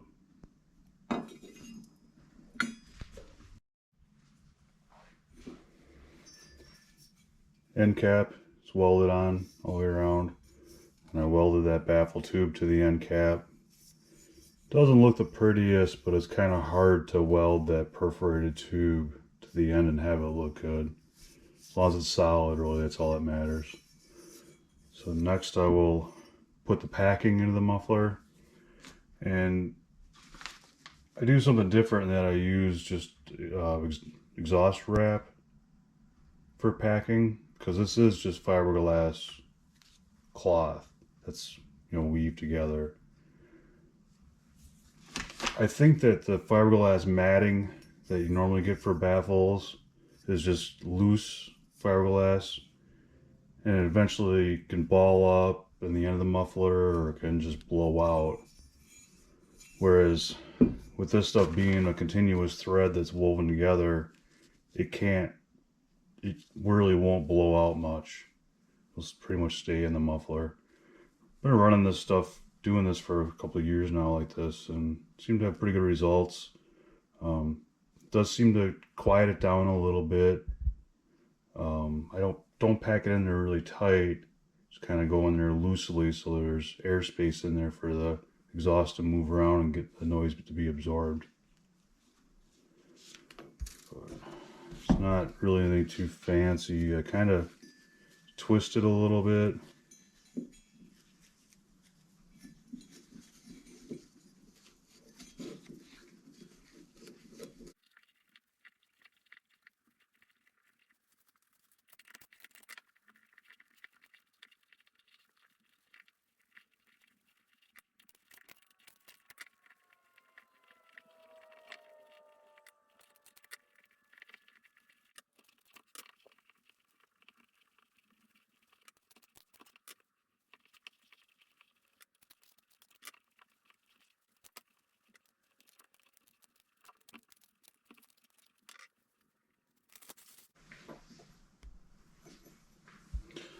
So with all that packed, I push it down kind of tight to leave me a nice airspace for when I weld the end cap on.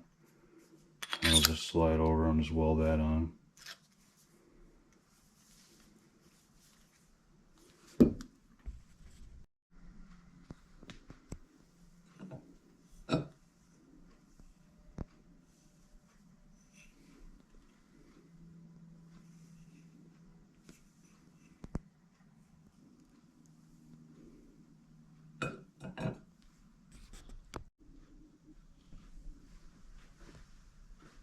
So I got the intermediate pipe in place, and I got the muffler positioned roughly where I want it.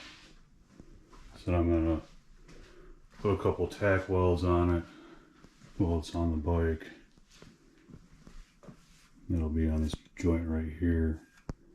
Then this one will be the slip joint. So I'm done with the exhaust for now. I still need to come up with a mounting solution, but I need to do a couple more things on the bike to make sure that the engine is mounted exactly where it needs to be before I start working on a mounting system for this exhaust. I did paint this front half with some high temp silver because there is this piece of mild steel here. The rest of it is stainless, but I feel like it's more uniform if I just painted the front part all silver, and I'll leave the muffler all raw stainless. Put the header pipe on, new gasket, got those nuts torqued down on the flange. Then I just slid the muffler on, made a little mark so I know where to clock it when I put it back together. So I'm gonna take it apart now and put some high temp RTV inside of here just to help it seal. So you just use a worm drive clamp, hose clamp, to clamp this because I don't want it rigid. I want it to be able to move a little bit, to flex. So I built a couple exhaust systems that were very rigid and was constantly breaking them. Then once I went to this type of setup, I haven't been having the same problems.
I'm pretty unhappy with how this screw hose clamp worked out on the exhaust. Not getting the clamping force that I want out of it. I cannot find a decent heavy duty band clamp that is the right diameter for this. So I think I'm just going to try making my own piece of tubing that fits very nicely around the outside of the pipe. And another piece that I'm going to weld to this, and then I'll slice it in the middle, and it should work out.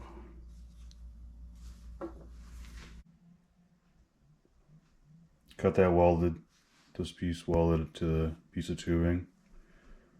So now I'll cut it in the middle.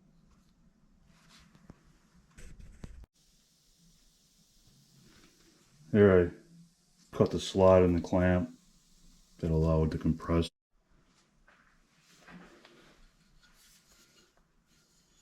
There's a clamp installed on the pipe.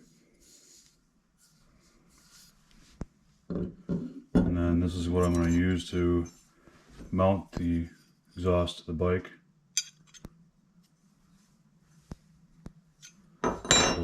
This will slide over the muffler. Then this bracket will go on here and mount to the frame. I've learned that you don't really want a super solid mounting system, because then you'll deal with the pipe cracking all the time, because these bikes do flex quite a bit.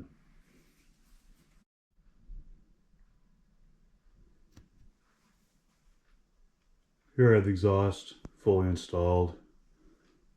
I have that 2-inch P-clamp around the muffler up to that aluminum plate that I had that's just a leftover suspension linkage part.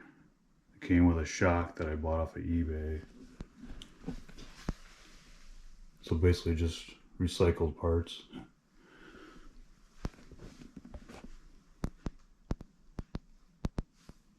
And just use some high temp RTV at the slip joint. Now the new clamp that I made, it tightened down a lot better. So there's still just a little bit of flex there, but you need a little flex in the whole system, or else it's going to break somewhere.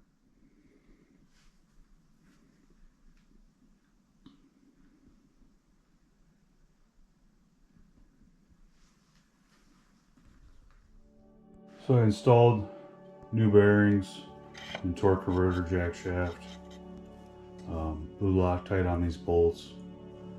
Then the extra thing I do is I put a bolt down here that runs, if you can see, between the torque converter and the engine mount plate support. And then I got a stack of washers to space that area behind there. And that gives quite a bit additional support to the rear of the torque converter plate. I've never broken one, but I've heard people saying that they break. I don't know. But figure it's easy enough to do and makes sense that it would help quite a bit. Well, time to put the chain on it. This is pretty much my go-to chain. Super affordable. I just go ahead and get the 130 length right away. It's the longest available. That way you're good no matter what. It's only a couple dollars more than the shortest chain. It's not an O-ring chain, off-road chain. Means you have to clean and lube it periodically. But I've had great luck with these. Never had an issue with them.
I think right there is where the chain needs to be.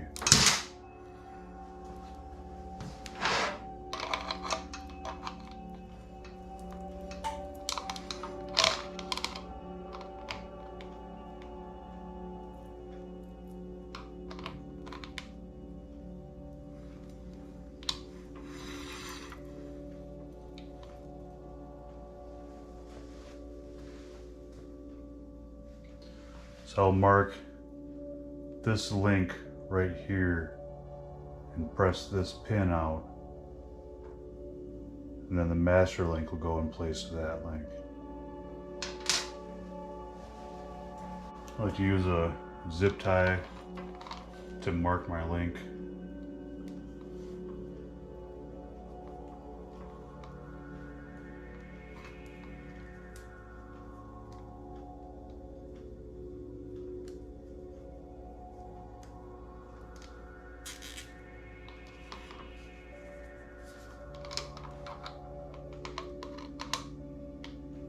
And I'll just double check that that's the one that I want.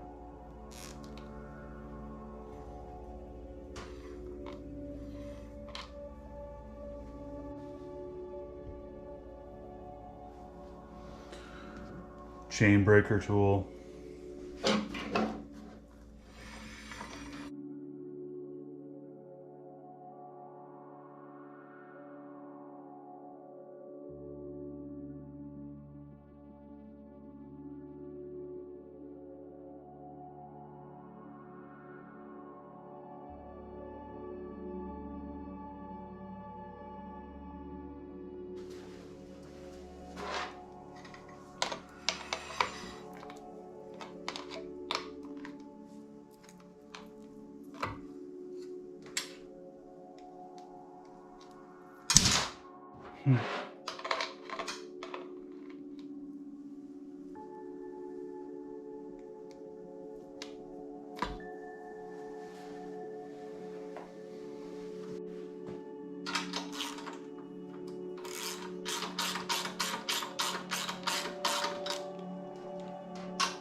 These are some pliers I modified for putting the master link on, master link clip on.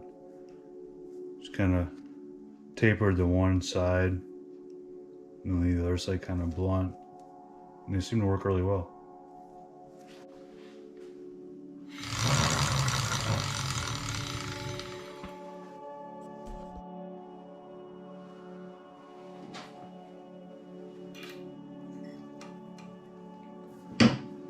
It's a Juggernaut from Go Power Sports.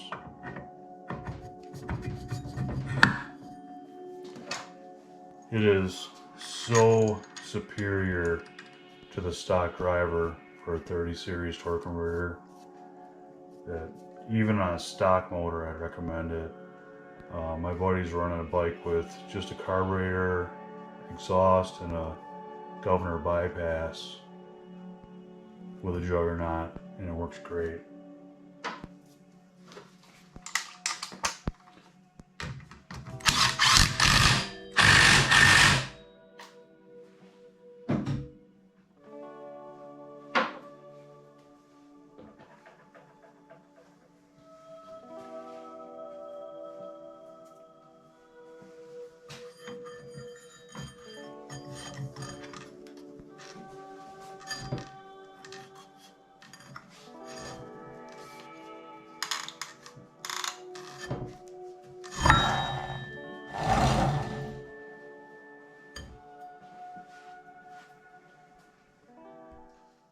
Alright, I'm going to begin installing my footrest mounts.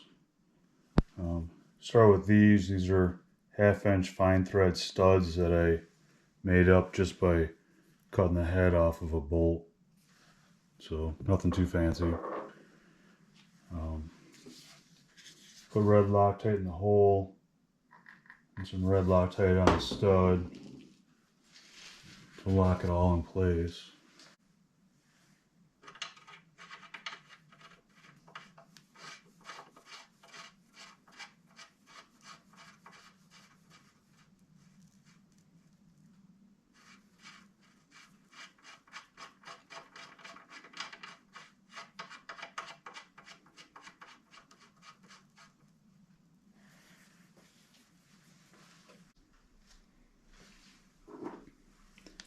I just got a 1/4 inch spacer that I'm going to run. Then this is the foot peg clevis.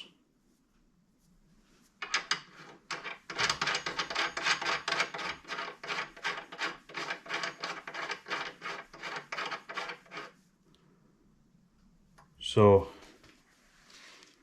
you want this to tighten up so that the peg will be at about a 45-degree angle swept back. So if you go down, it'll just fold the peg up. It won't catch on the peg and make it crash even worse.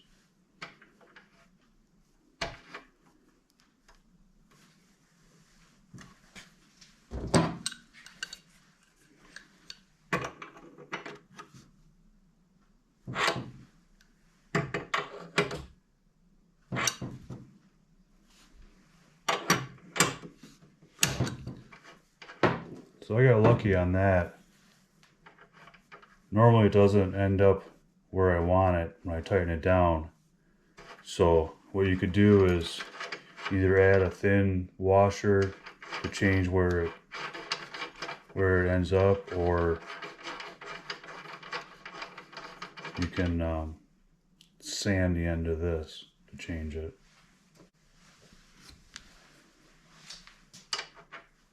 I just put a little bit of red Loctite inside of that.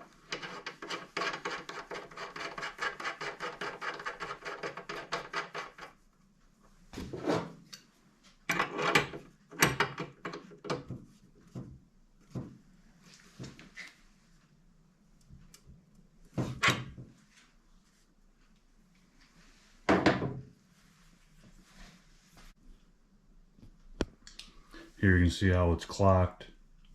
So it sweeps back. So I'm over on the right side doing the same thing. Same stud.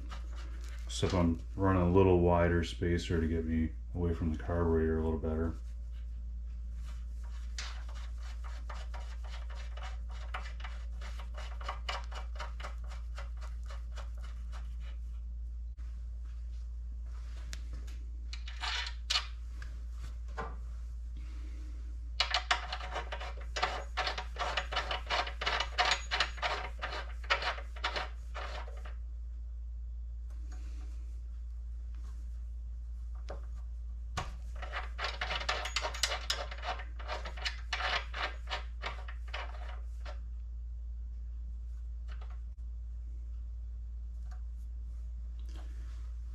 Yeah, so that starts to tighten up right where I want it to be really tight. So I'm gonna have to sand this one.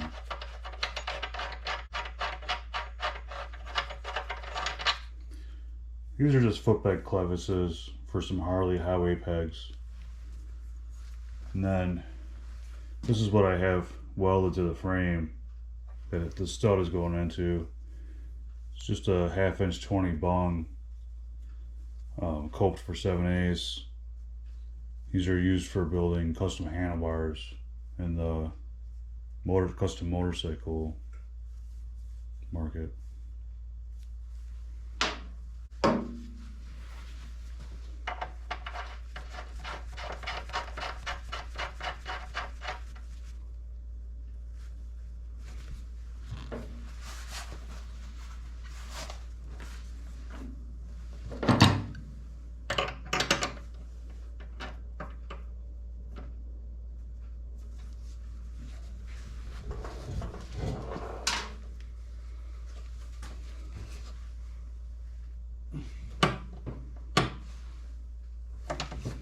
Need to go a little more.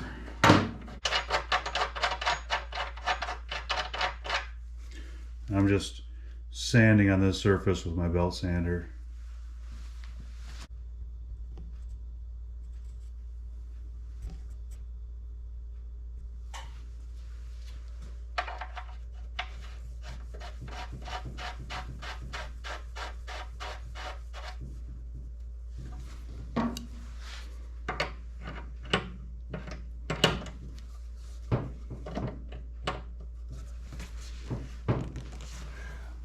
Yeah, that's perfect.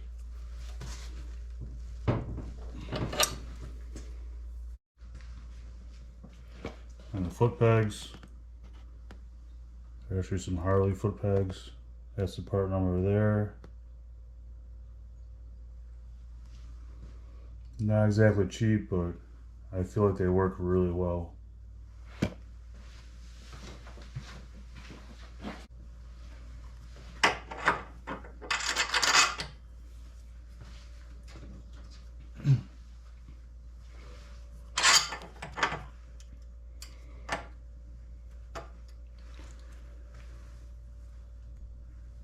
Normally you would run these friction washers to hold the peg in place, but we kind of want the peg to be able to float, so if you hit the ground. Later I'll wrap a piece of radiator hose around here that'll act as a return spring to hold these down.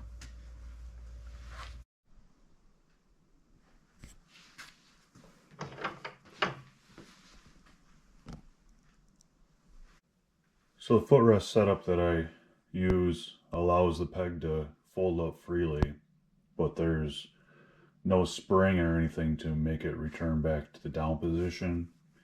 And I actually had it happen in a race where I had a peg fold up and I could not get it to go down until I actually stopped and folded it down. So I saw this simple solution on a vintage flat track race bike. And all it is just take a piece of heater hose, cut about 2-inch section out, cut it, and then cut these short radiuses out, and also punch a hole in each side. And then I use some safety wire to hold it to the bike.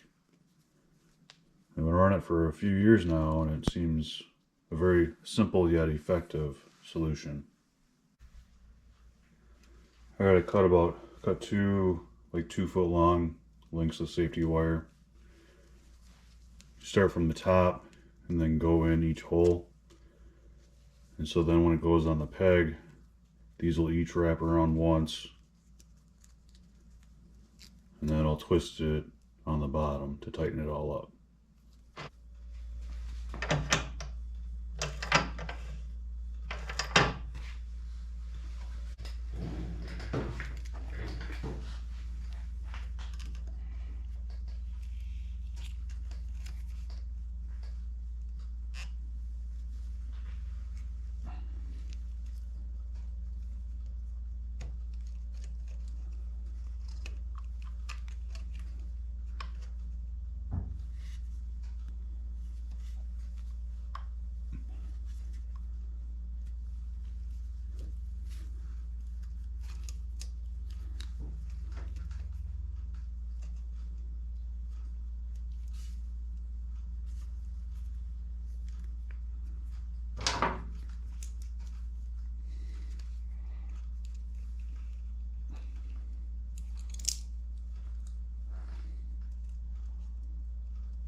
put the number plates on it. For the front, I had to actually make a bracket to the lower triple tree. And I also made an aluminum spacer that my GoPro mount goes onto. Number plate on this side, and the air filter.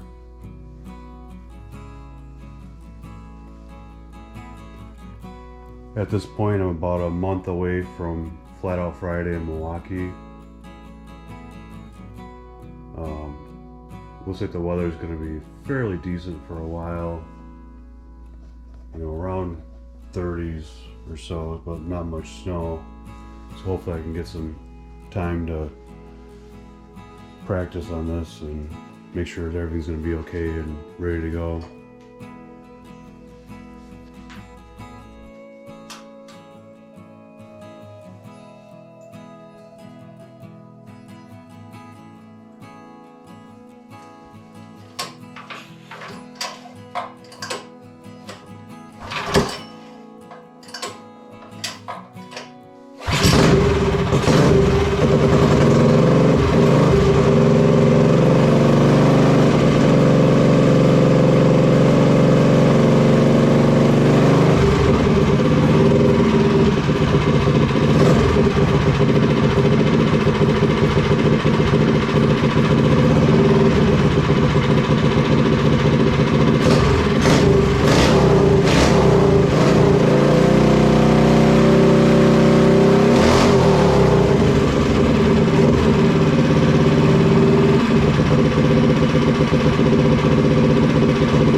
I'm going to swap the carburetor on my race bike.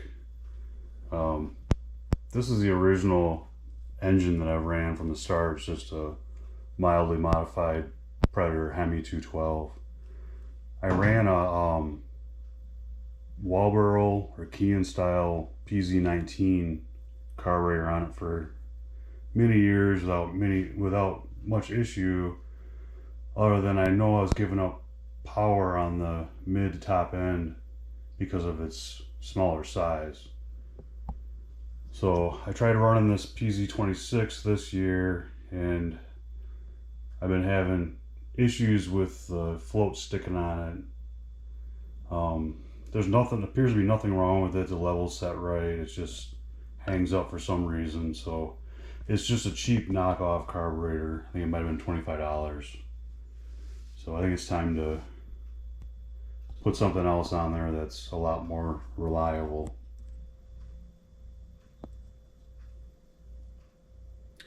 This is the carb that I'm switching to. It's a Mikuni flat slide 24 millimeter. It's a model TM24. I ran this on my other bike with the 236 and had very good results. Got it from NR Racing. I got their air filter adapter, air filter, and then float needle. This is the 2.0 float needle. They come with a 2.5. I need to run this because I run a fuel pump, pulse fuel pump on my setup because of my fuel tank orientation. Bought stuff from NR in the past, and they've been very good to deal with, and this is actually the second carburetor I bought from them because everybody else has been sold out of this carburetor. They offer it in a kit that comes with a intake manifold too and a couple other things, but it's just a straight intake, and so it doesn't really work with what I want. I need that angle for the clearance. So I'm going to try and modify the intake manifold that's on that bike right now, or worst case, I'll just have to build a whole new one.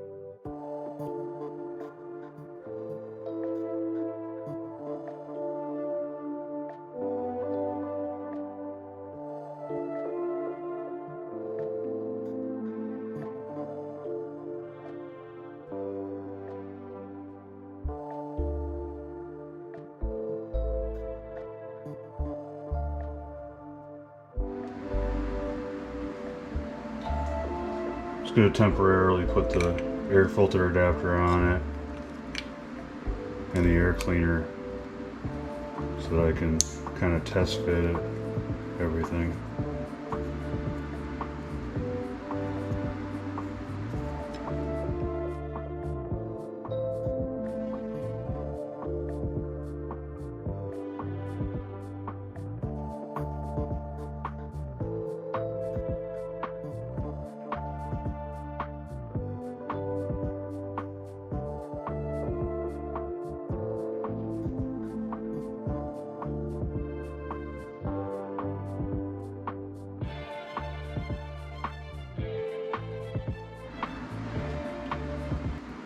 After looking at it for a while, I decided I'm going to build a new intake. I forgot that I had built this for a non-Hemi head, so the transition wasn't that great between the flange and the cylinder head. Got this flange from NR Racing, matches the Hemi port very nicely. Then a piece of 1 1/8" outside diameter tubing that I'm going to use to build my intake. So, something basically like that.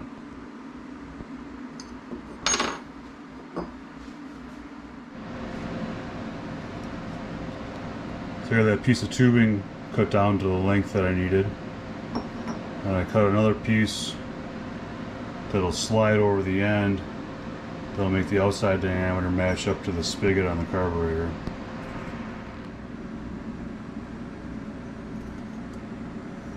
I welded that sleeve over the end where the carburetor mounts on, and then squared up the end that butts up against the carburetor.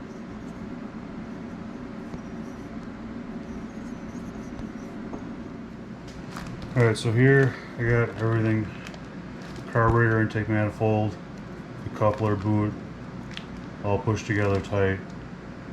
I'm just marking the orientation of the intake tube into the flange.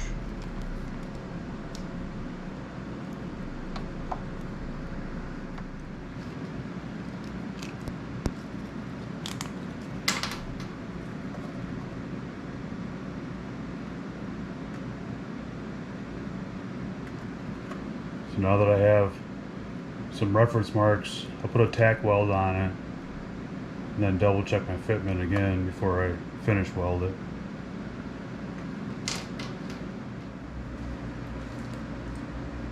So I've got just one single tack weld on the tube to the flange, just checking fitment, and I got it about as tight as I can be to the frame. I have like really nice leg clearance. So I'm going to go ahead and finish welding this on.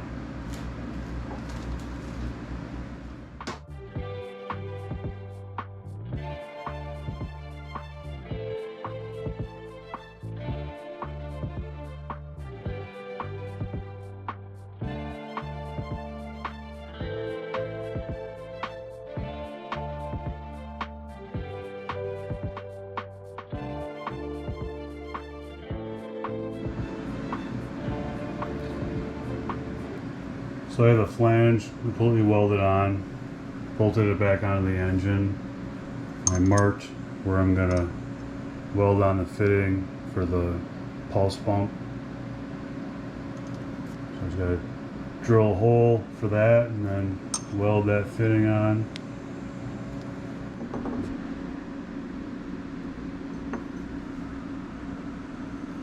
So the intake manifold all done, fully welded. Gasket surfaces are trued. So it's going to put some paint on it so it doesn't rust and move on from there. It's the intake manifold after a coat of paint.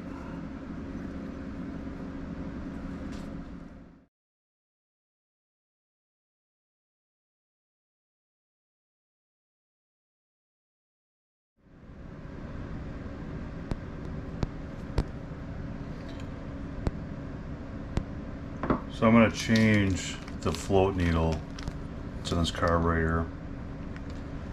The one that's in it is a 2.5 millimeter. The one that I'm putting in it is a 2.0 millimeter. So I'm doing that because I'm not using a gravity feed fuel system. I'm actually using a fuel pump or a pulse pump. It's actually just a vacuum operated fuel pump that runs off a pulse from the intake manifold. So I tried running one of these carburetors with the 2.5 needle in it, and it would just constantly overflow the float bowl.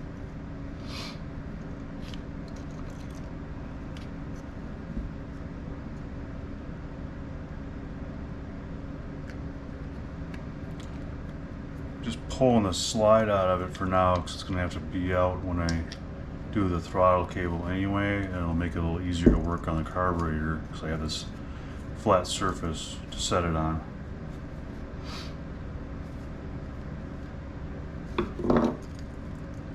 So I can just pull these tubes off for now. Get those out of the way.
So I'm removing the screw that holds that lock plate on, that holds the needle valve in.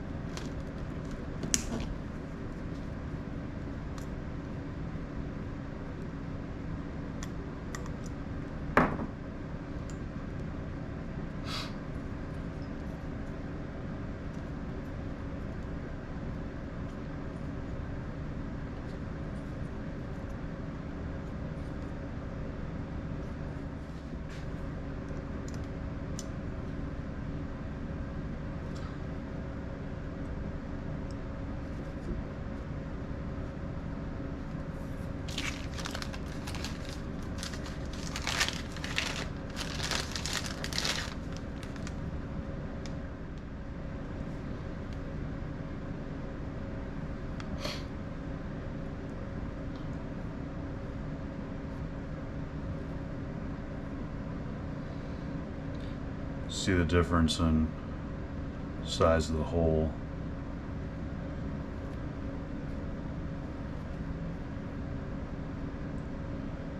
I don't know that the needle is different. I don't believe it is, but I'm just going to keep them matched just in case.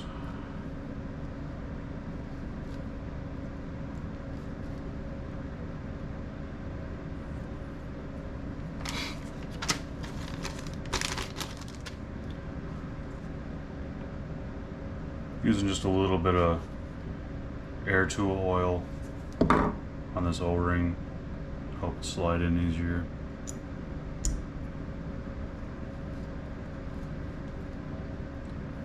Go ahead and drop the needle in, install the lock plate.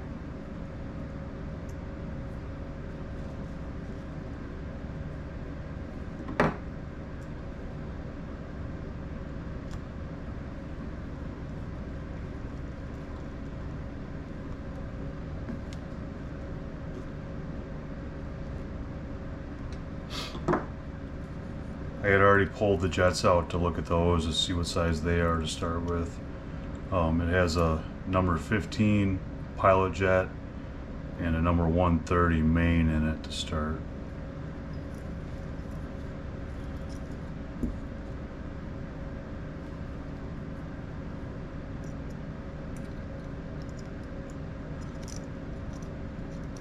Float on.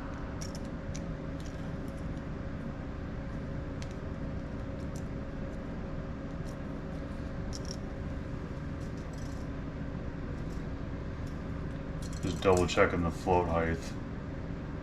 If you hold it, if you look at it from the side, it should be pretty much level.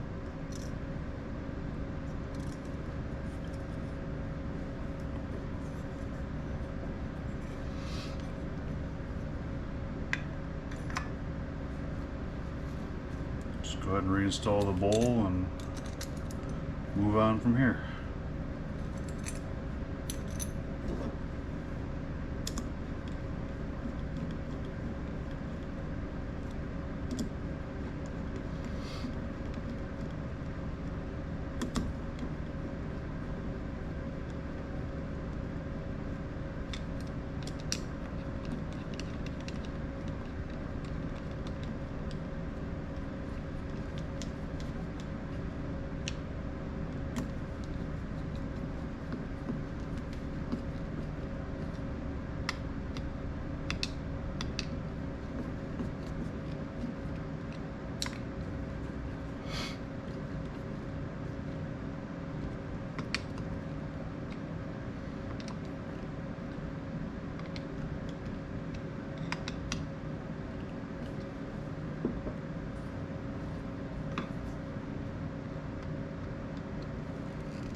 This is the bowl drain plug, just making sure that's tight.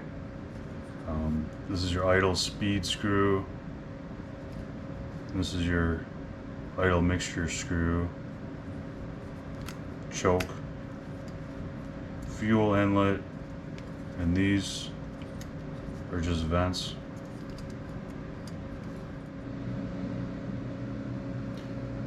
Got the 90-degree barb fitting installed and reconnected the hose that goes down to the fuel pump. So once again, that's what sends the pulse signal to the pump. Got the coupler attached to the carburetor. Then I got the air cleaner adapter also attached on there. Just screw clamps. Slide this on until it butts up against the intake.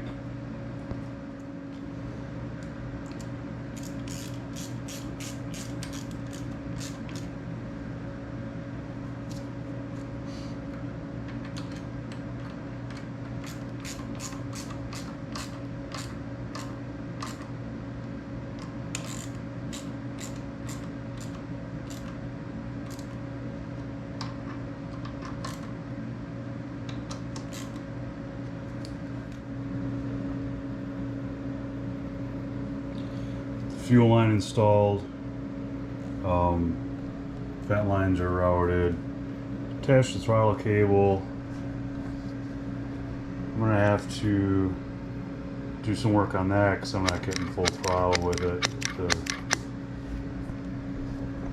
The wire inside the cable is too long, so I need to shorten that.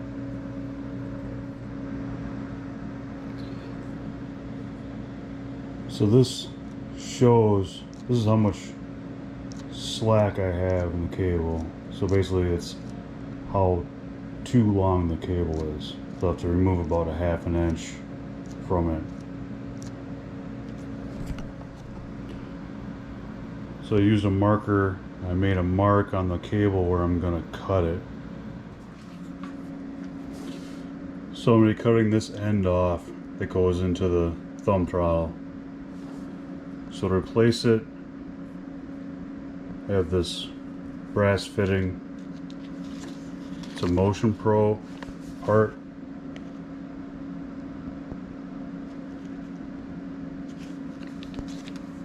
Get from your local Motion Pro dealer. If you look at the fitting, there's one side that doesn't have any kind of taper, and there's another side that's kind of like countersunk. Pay attention to that.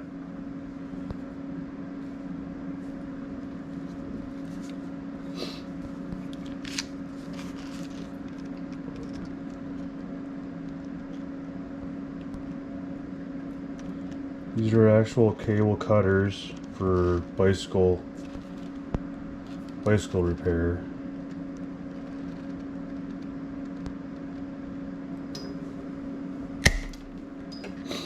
Give a nice clean cut. So the taper end is going to be out. So the non-tapered end is where you'll be putting the cable into. Seems kind of backwards, but what you're going to do is the very end of the cable, you're going to fray it out. So what happens is, not only does it keep your fitting from falling off the end, but it's going to trap the solder inside of there. So it'll almost be like a wedge. So even if you lose your connection between the solder and the fitting and the wire, there'll still be that wedge of solder that's lodged in the wires. If that makes sense.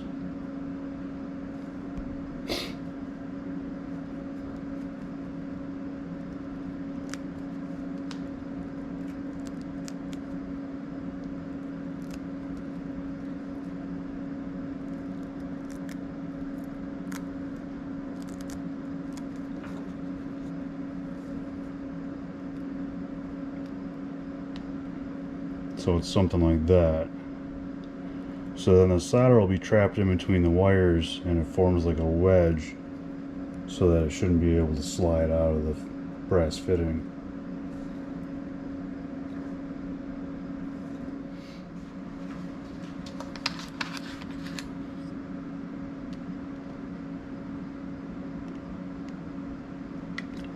So you need to clean the cable. Use this Stay Clean flux. It's like a plumbing flux or soldering flux. And this is like acid basically, and it'll clean any oils or anything like that from the wires and help the solder to stick to it better. So you don't want to leave it in there too long because it'll almost wick it up the wires. You'll end up getting solder up too high. So it's kind of just a quick dunk thing, and I'll have a piece of paper towel to absorb the extra.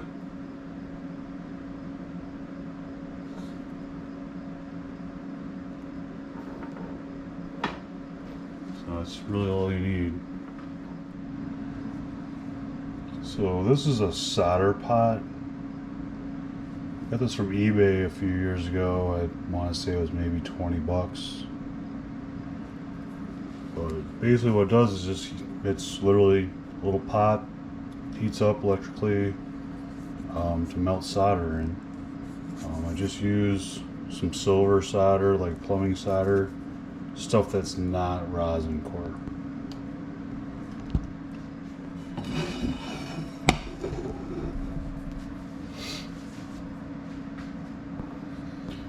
So it's all liquefied. Just gonna dab this thing in there for a second or two. It's kind of the same deal as the flux, where I don't want it to wick up the wire.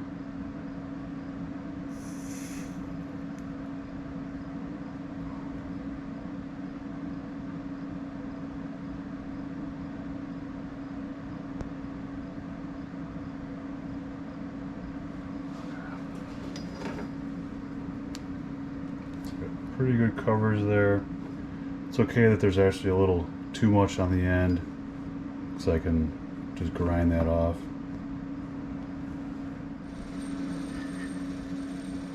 There's that new end after I ground the extra off the end,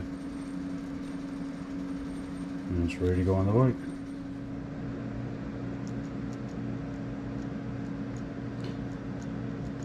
The new end on there took up all that extra slack.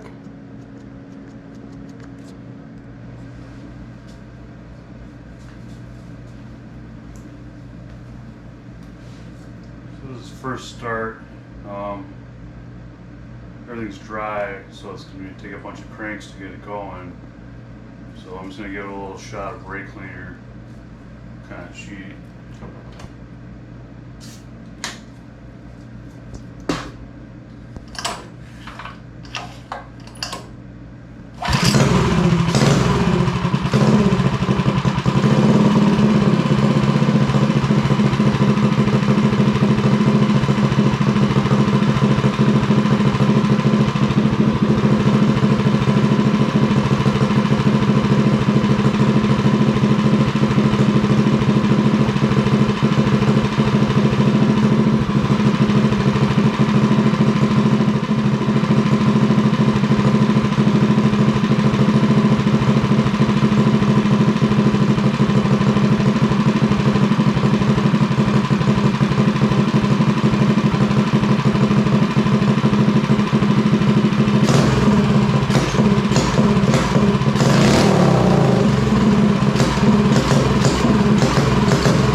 So it's hesitating from hitting the throttle.